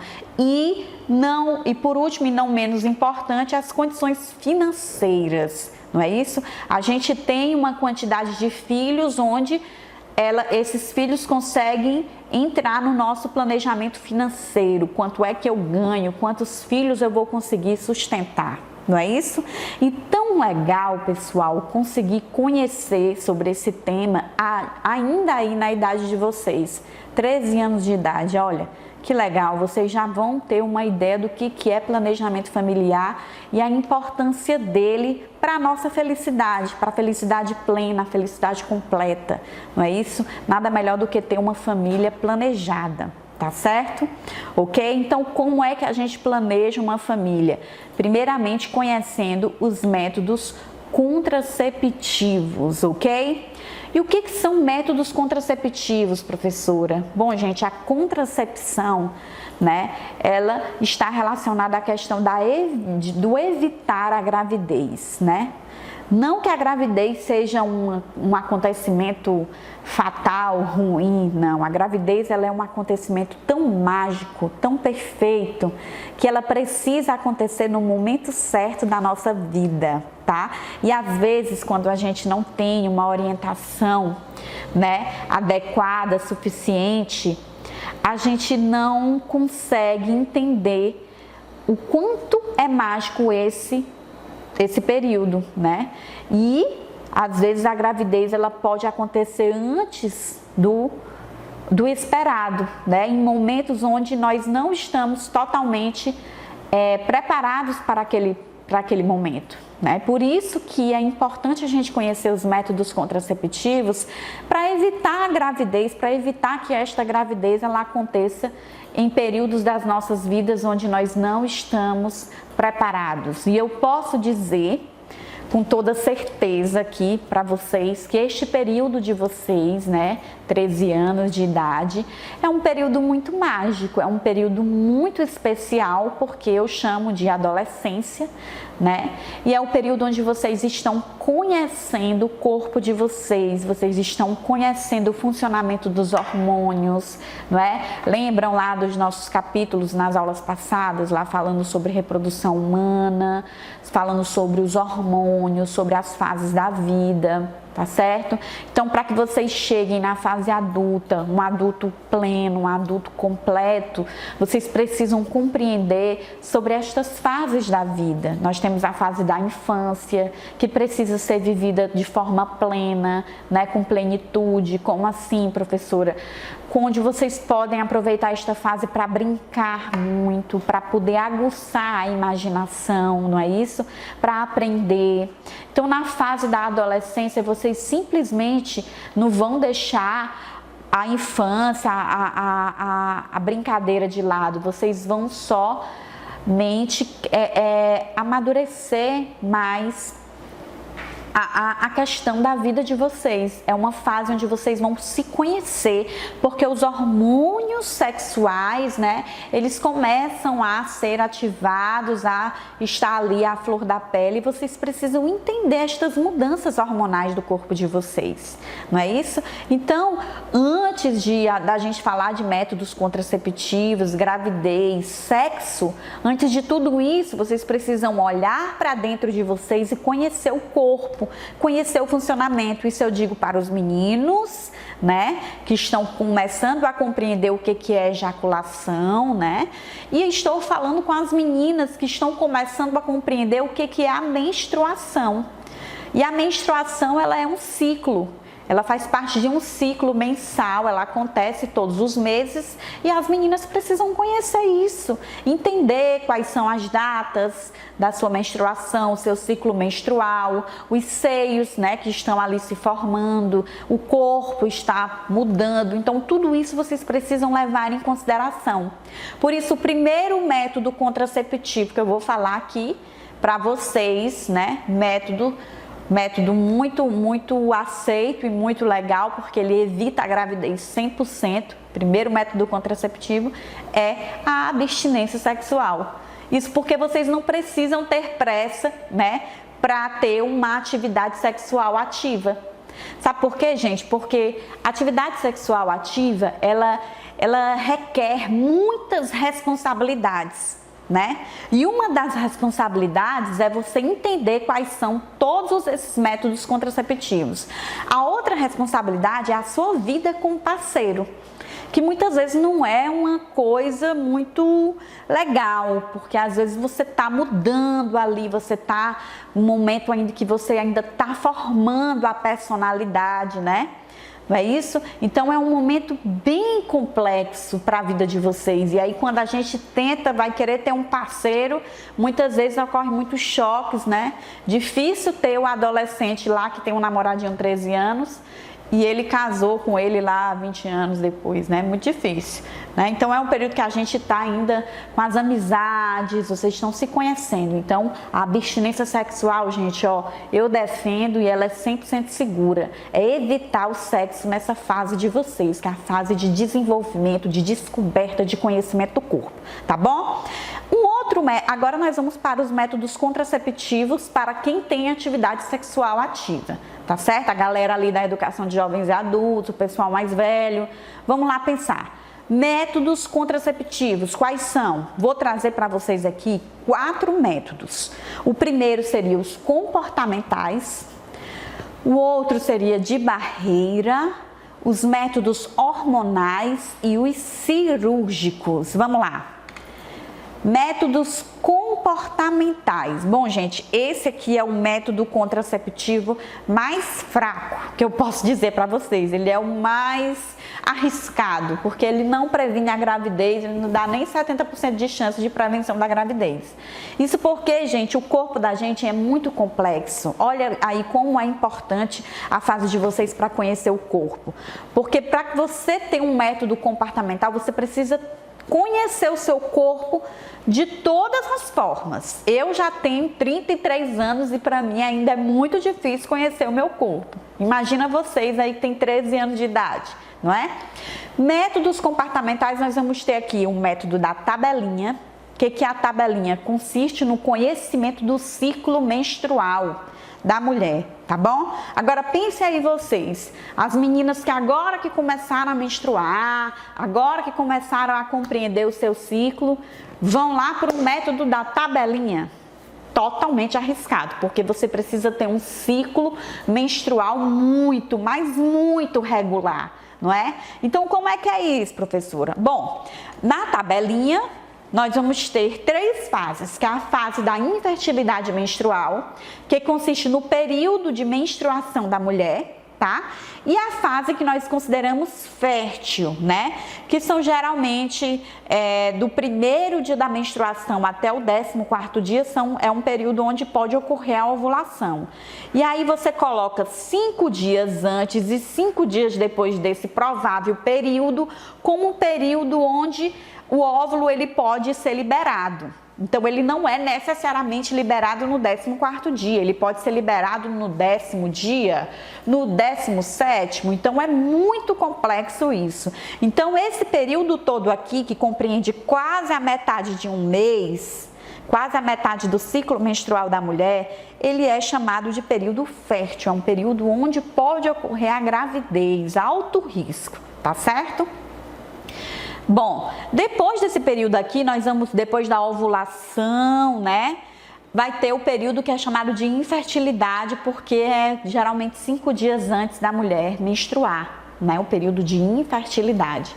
Só que a tabelinha aí às vezes é furada, né? Geralmente muita gente aí nasceu, engravidou por causa desse método aqui.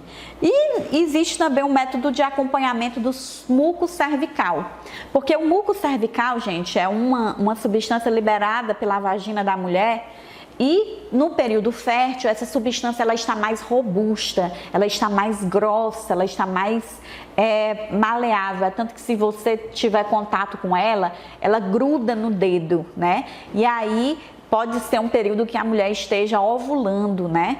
E quando esse muco cervical ele é mais fino, ele é mais aquoso, ele é o período infértil, mas isso também não é nada seguro, né? Porque às vezes o muco pode estar ali aquoso e a pessoa pode estar prestes a ovular, ovula no outro dia. Então não aconselho, é um método comportamental, é um método que não é seguro. Além do que ele não previne das infecções sexualmente transmissíveis, que será um tema da nossa próxima aula, tá certo? Bom, métodos de barreira. Bom, é o meu método preferido. Eu acho que é um método que realmente ele vai prevenir a gravidez, ali 98% de chance de prevenir uma gravidez, tá certo?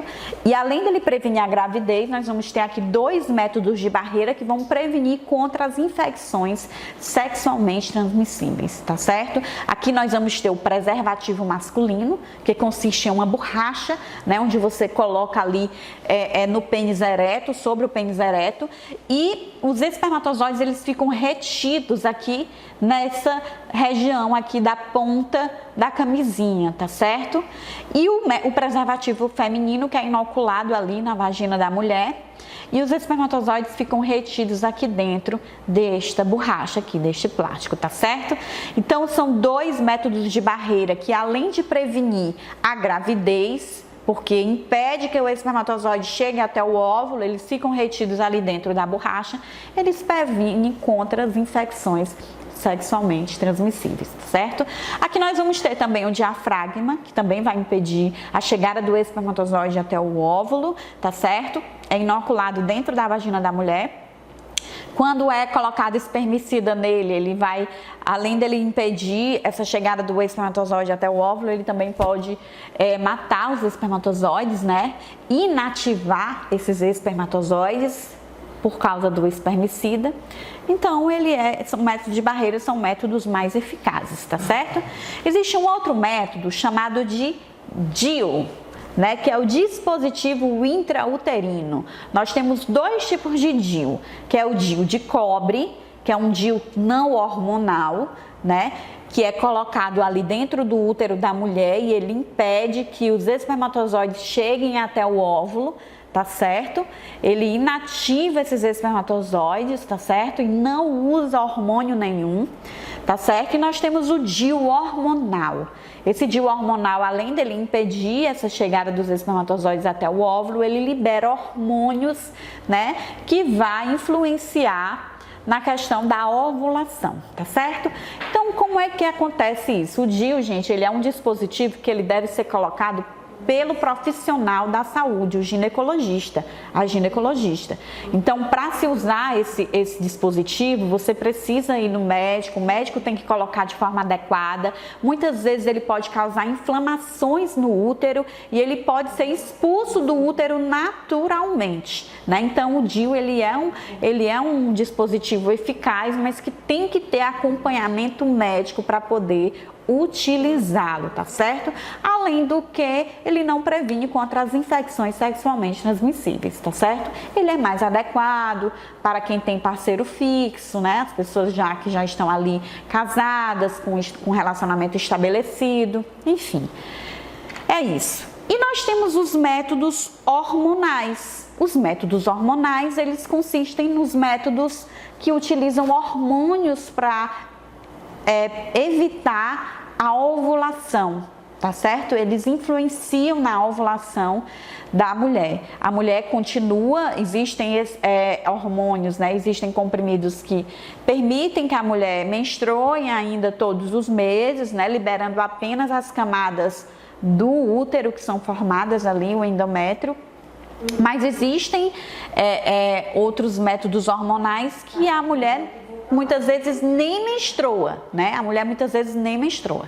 Então, são vários métodos hormonais. Nós temos as injeções, né? Nós temos os adesivos, nós temos os comprimidos. Então, depende de cada pessoa, né? Existem comprimidos que vão ter hormônios sintéticos, existem comprimidos que vão ter hormônios naturais.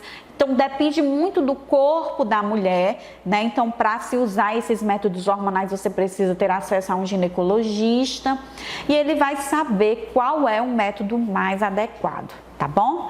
E para fechar os tipos de métodos anticoncepcionais, né? Contraceptivos, nós vamos falar dos métodos cirúrgicos. Nós temos 2 métodos cirúrgicos aqui, que seria a esterilização, tá certo? Tem no livro de vocês, que é simplesmente um corte, uma sutura aqui nas tubas uterinas da mulher, impedindo que o óvulo que é produzido aqui nos ovários, ele chegue até o útero e seja fecundado. E nós temos aqui também, né, a vasectomia, que seria um corte aqui no ducto deferente do homem, tá? É uma cirurgia bem mais simples do que a esterilização, né? E ela pode ser reversível, tá certo? A vasectomia é mais fácil de ser reversível, a esterilização também pode ser reversível, mas pode ter um grau de dificuldade maior. E aqui na vasectomia há um corte aqui no ducto deferente, impedindo que os espermatozoides cheguem, né, e sejam liberados ali na vagina da mulher. Ok? Métodos cirúrgicos. Para fechar a nossa aulinha, tá certo? Relaxados aí, todo mundo aprendeu sobre os métodos contraceptivos, sobre a importância do planejamento familiar.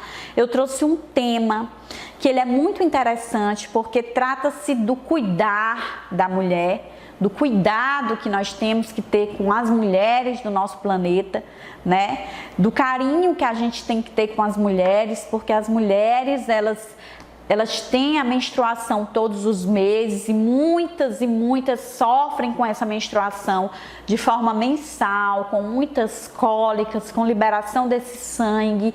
E muitas vezes essa prática, ela não é vista com bons olhos pela sociedade. As pessoas têm preconceito, as pessoas não querem falar sobre o assunto, mas o assunto que eu trouxe para vocês, ele é muito significativo, né? Que é sobre a pobreza menstrual, né? Eu trouxe uma pessoa para falar com vocês sobre esse assunto, né? Que vive isso todos os dias no seu trabalho, né? Porque é especialista em saúde da mulher. A minha amiga Manuela, tá? Ela é enfermeira obstetra e especialista em saúde da mulher, e ela vai esclarecer para vocês o que seria esse projeto que está sendo difundido em todo o nosso país sobre a ressignificação da menstruação, sobre a questão da pobreza menstrual, o que é isso e por que a gente tem que ter atenção sobre esse tema. Oi pessoal, meu nome é Emanuele Andrade, eu sou enfermeira obstetra e estou aqui a pedido da professora Bruna para falar para vocês um pouco sobre pobreza menstrual. Então, em 2014, a Organização das Nações Unidas declarou a pobreza menstrual um problema de saúde pública, né? E o que é conceitualmente a pobreza menstrual? A pobreza menstrual, ela está diretamente vinculada à dificuldade de conseguir materiais de higiene para que sejam usados durante o período menstrual. Então é um problema que está diretamente ligado à saúde da mulher. E nós precisamos que sejam implantadas políticas de saúde pública efetivas de distribuição de absorventes. Durante todos os meses, durante todos os anos, milhares de meninas faltam à escola durante o período menstrual por não terem acesso ao mínimo de dignidade, ao mínimo de recursos, né, de material de higiene, para que elas passem por esse período de uma maneira mais tranquila, né? Então nós precisamos que os nossos representantes políticos tenham um olhar mais sensível para esse fato. Nós precisamos, enquanto sociedade, nos mobilizarmos de alguma maneira para cobrar desses representantes e fazer a nossa parte, né?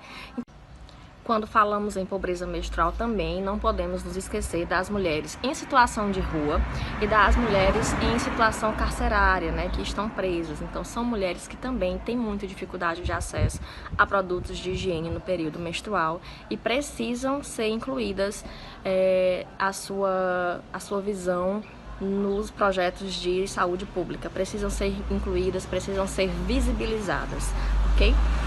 Então, que tal se a gente, na nossa escola, no nosso ambiente de trabalho, colocarmos no nosso banheirinho uma caixinha solidária e cada uma de nós colocarmos um absorvente para que uma outra menina ou uma outra mulher tenha acesso, caso ela não tenha. É isso?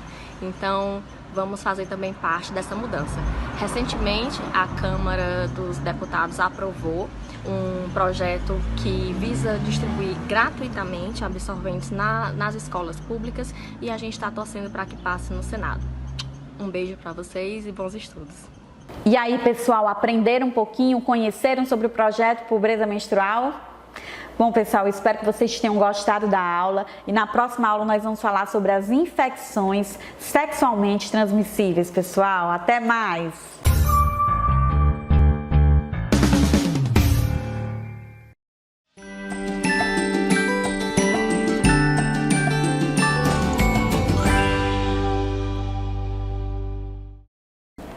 Queridos alunos, estamos de volta para mais uma aula de História. É a nossa 11ª aula para o 6º ano. O assunto de hoje, a Mesopotâmia.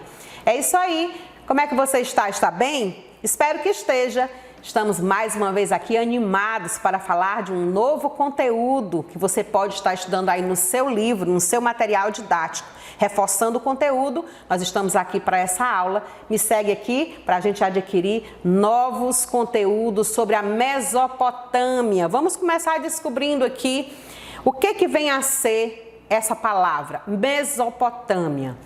Bom, é de origem grega e o significado terra entre rios. É isso mesmo. Trata-se de um planalto de origem vulcânica, localizado no Oriente Médio, delimitado entre os vales dos rios Tigre e Eufrates, ocupado pelo atual território do Iraque.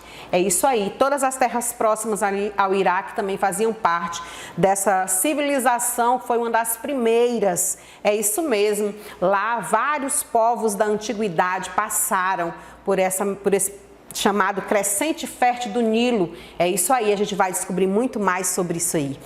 Bom, a Mesopotâmia, vamos olhar aí para esse mapa que está aí na tela para vocês. Observem, é justamente essa faixa territorial aí entre os dois rios, o Tigre e o Eufrates. Essa região, ela tem todo um potencial, né, para a agricultura, justamente pela fertilidade de suas terras, estão ali banhadas pelos rios, e essa fertilidade chamava a atenção das pessoas. Vale lembrar que nós estamos vivendo aqui um momento da antiguidade em que as pessoas viviam e sobreviviam basicamente daquilo que plantavam, né? A agricultura já tinha sido instaurada aí nesse momento. Então, a Mesopotâmia, essa terra entre rios, como a gente está falando aqui, entre esses rios, o Tigre e o rio Eufrates, ela criava ali, como eu acabei de informar para vocês, um terreno muito fértil, que era denominado crescente fértil. Essa crescente fértil, ela era excelente para o processo de agricultura. E por que ela recebia esse nome? Era denominado esse nome porque tinha um formato da lua, um quarto crescente da lua, por isso o nome crescente fértil. Esse solo que ficava ali próximo, devido às cheias do rio, ele se tornava úmido e trazia consigo também aquele processo das pequenas gramíneas que ficavam ali, elas apodreciam e acabavam também enriquecendo o solo.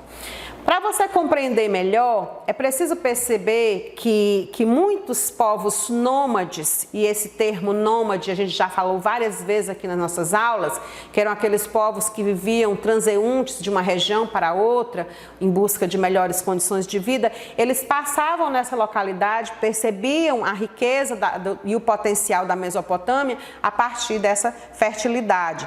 E aí foram se criando várias sociedades no entorno ali dessa terra entre rios. Então, alguns desses povos, nós vamos citar os primeiros aqui, os sumérios. Tinham também os amoritas, os acádios, os hititas, os elamitas, os carcitas e os arameus. Nós vamos estudar detalhadamente cada um deles no decorrer da nossa aula ou das nossas aulas, porque nós vamos precisar de mais de uma aula para poder discorrer sobre essa povoação da Mesopotâmia. Essas sociedades formadas, elas davam origem ao que a gente vai denominar cidades. Essas cidades que se formaram em torno dessa crescente fértil do rio Tigre e Eufrates, que foi denominado Mesopotâmia, elas formaram algumas cidades-estados importantes. Vamos conhecê-las aqui. Bom, Nippur, Uruk, Saruquim, Ágade, Babilônia, e aí a Babilônia, a gente vai ver que existiram vários povos babilônicos, a Babilônia concentrou aí nessa cidade vários povos, e Kish, Assur, Lagash, Dur, Issim, Mari e Ur. E também Erude. Então, essas aqui foram as cidades que a gente está destacando pelo grau de importância que elas tiveram dentro da construção dessa civilização mesopotâmica. Então, para a gente conseguir compreender isso também, a gente vai ter que entrar um pouco na questão histórica de quem dirigia essas cidades e quais foram as contribuições que cada um deram dentro dessa história. Então, essas personalidades que nós vamos falar agora foram personalidades que ajudaram a construir a história da Mesopotâmia. Vamos aqui discorrer sobre algumas delas. Assurbanipal. Quem foi o Assurbanipal? Ele era considerado um dos mais violentos reis da antiguidade. Ele era extremamente cruel e muitos dos seus inimigos foram totalmente como é que eu posso dizer? Eles foram extinguidos da face da terra, porque ele não deixava pedra sobre pedra. Ele era baseado na lei de talião, olho por olho, dente por dente. Então, e ele foi o criador da biblioteca de Nínive, uma das mais importantes. Ele deixou um legado cultural muito grande. Hammurabi foi o 6º rei sumérico, nascido em cerca de 1810 a.C. Ele foi o criador da Torre de Babel, né, que a gente vai contar essa história para vocês detalhadamente sobre a Torre de Babel. E também ele foi responsável, fundador do Império Babilônico, da primeira dinastia babilônica. E também ele criou ali, como é que eu posso dizer, as primeiras estruturas sociais dessa dinastia babilônica. E vamos falar também de Sargão. Quem foi Sargão? Foi considerado o rei legítimo, o rei verdadeiro. Ele era um líder militar muito forte, também muito cruel. Ele tinha poder de administração muito grande, conquistou várias regiões, principalmente a do Iraque hoje, atual Iraque, foi uma das regiões que ele dominou, além do Líbano e da Turquia. Então, Sargão, ele tinha um potencial e um pensamento de organização voltado para a questão administrativa. E o Nabucodonosor, que foi assim considerado o principal rei, né, do segundo Império Babilônico. Ele também, você vai ouvir muito falar sobre ele na Bíblia, o Nabucodonosor, porque ele teve várias questões voltadas de cunho religioso. Ele também ajudou na construção da Torre de Babel e dos jardins suspensos da Babilônia. Bom, o que foi então essa Torre de Babel? Era uma construção que tinha um desejo de chegar ao céu. E para isso, vários povos ficaram responsáveis de construir esta torre. E a intenção, obviamente, era chegar no topo, chegar no que eles estimavam que seria o céu. Só que isso, gente, gerou uma grande confusão. Por quê? Porque a chegada de novos povos, novas culturas, novas linguagens, trouxe assim um transtorno geral. As pessoas não se entendiam.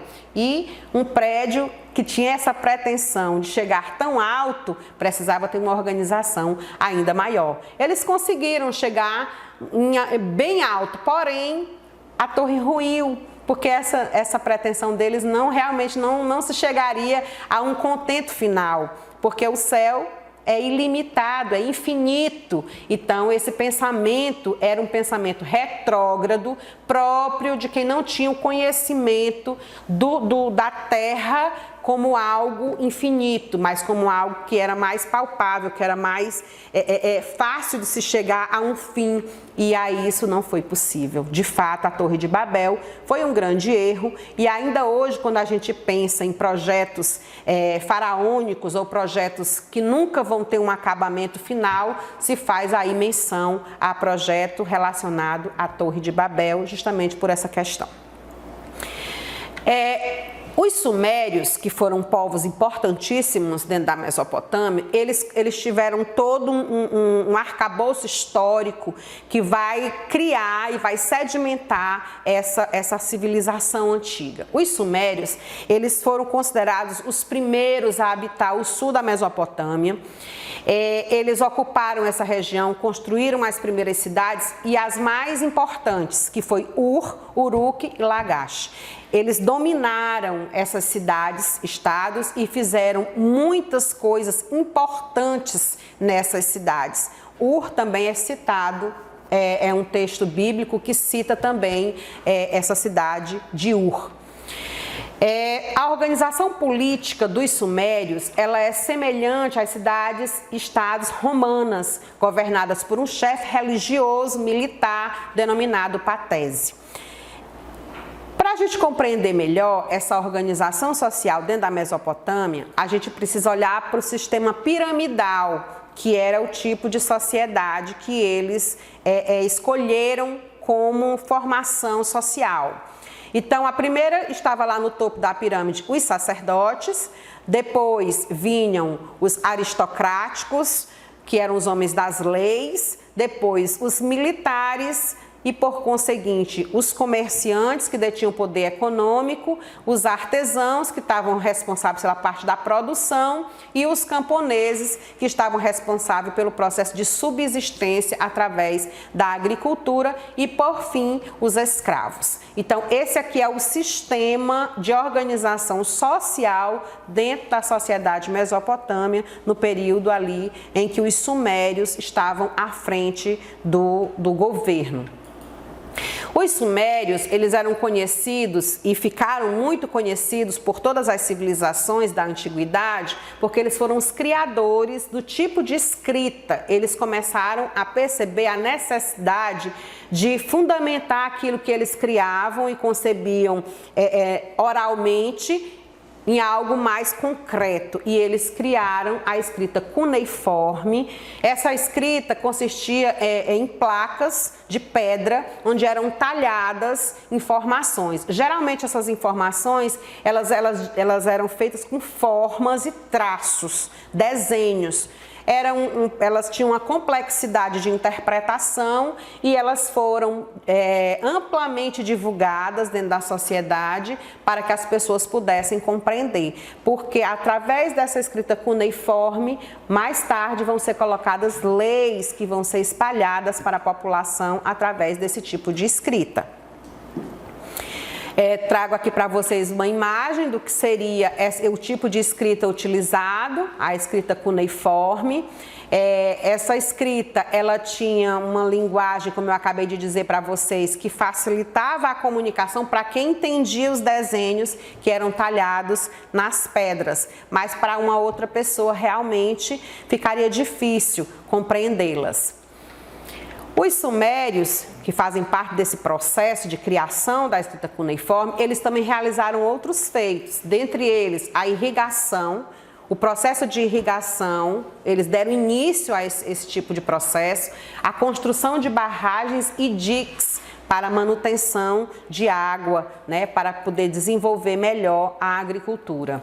Eles também começaram o processo da metalurgia com bronze.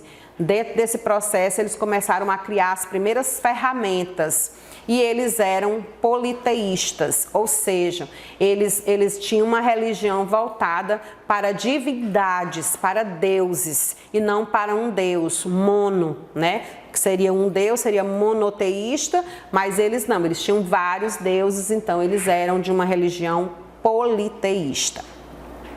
Para nós compreendermos como funcionavam as cidades sumerianas, é preciso a gente perceber que eles ficavam concentrados ali, como já foi dito, no sul, né, da Mesopotâmia. Eles foram os primeiros habitantes dessa região e eles estavam aí nessas cidades, Nippur, Kish, Lagash, Uruk, Eriud e Ur, que era a principal, que ficava ali bem no centro. E eles desenvolviam também aí um processo de arte talhado em madeira e também em pedras. Eu trouxe aqui um modelo de arte desenvolvida aí por esses povos que faziam parte das cidades sumerianas. Aqui é um venerador, que é um tipo de arte desenvolvida por eles.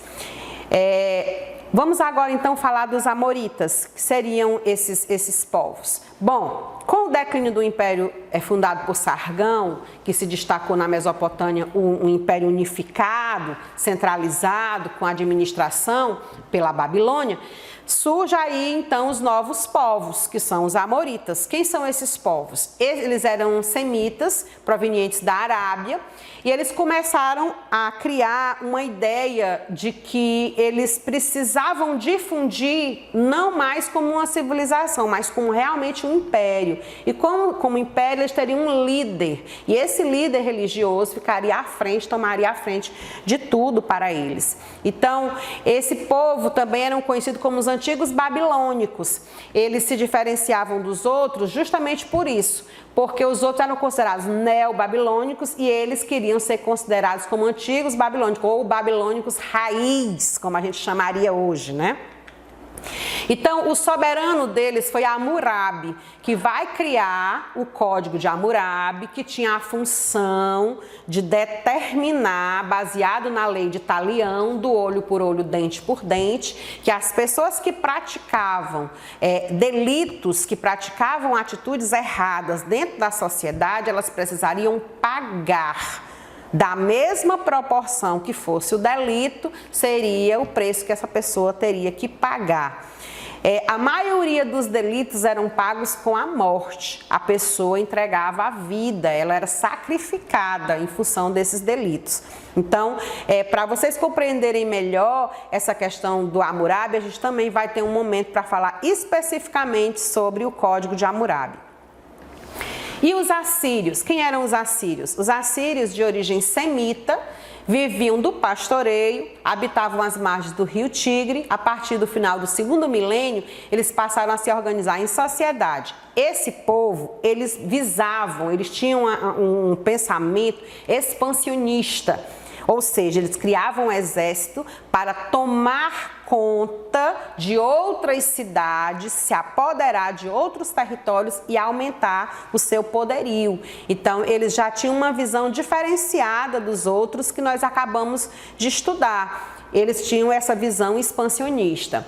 Então, os assírios, eles visavam conquistar terras, eles queriam, a partir da sua formação militar, estender o seu império. E para isso eles criaram um centro administrativo, que eles denominaram Centro Administrativo de Nínive, com 22.000 placas de argila, e nessas 22.000 placas de argila eles denominavam as leis que iriam nortear aquela sociedade. Então os assírios, eles eram mais organizados nesse sentido, porque eles estabeleciam exatamente aqueles que eles tinham como meta, né? Além de serem expansionistas.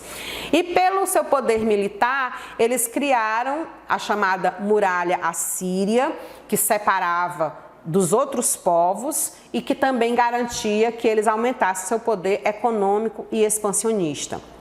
Então, esse exército assírio, ele, além de ser cruel, ele era muito poderoso, ele era notável, ele tinha inclusive alistamentos.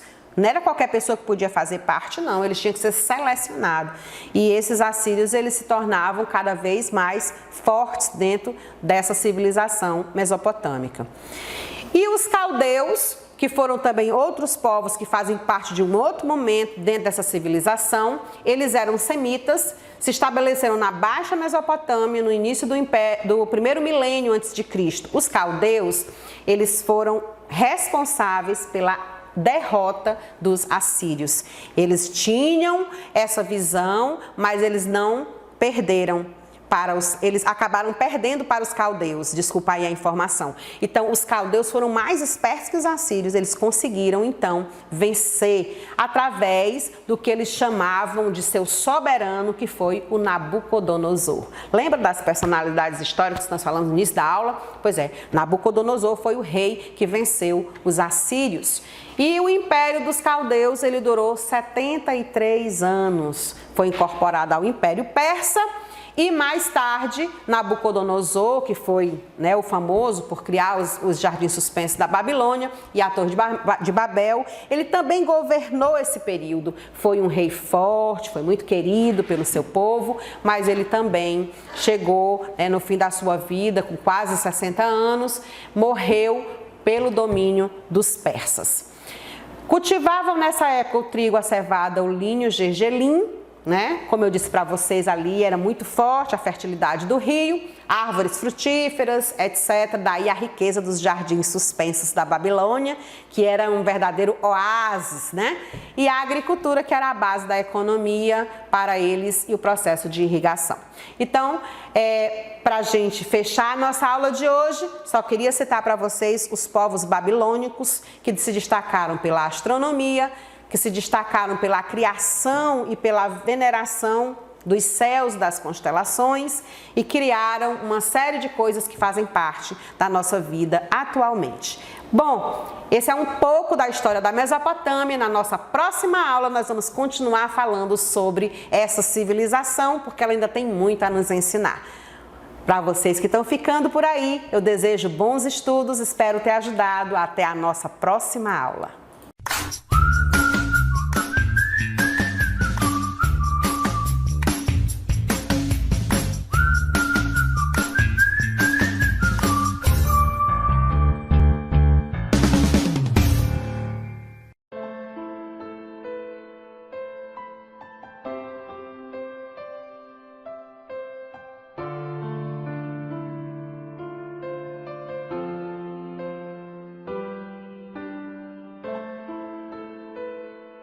Você anda muito irritado.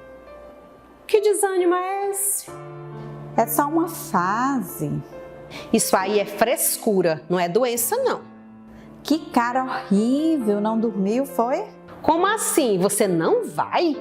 Você amava fazer isso. Isso é frescura, pura frescura. Você costuma dizer essas frases? Cuidado, fique atento aos sinais.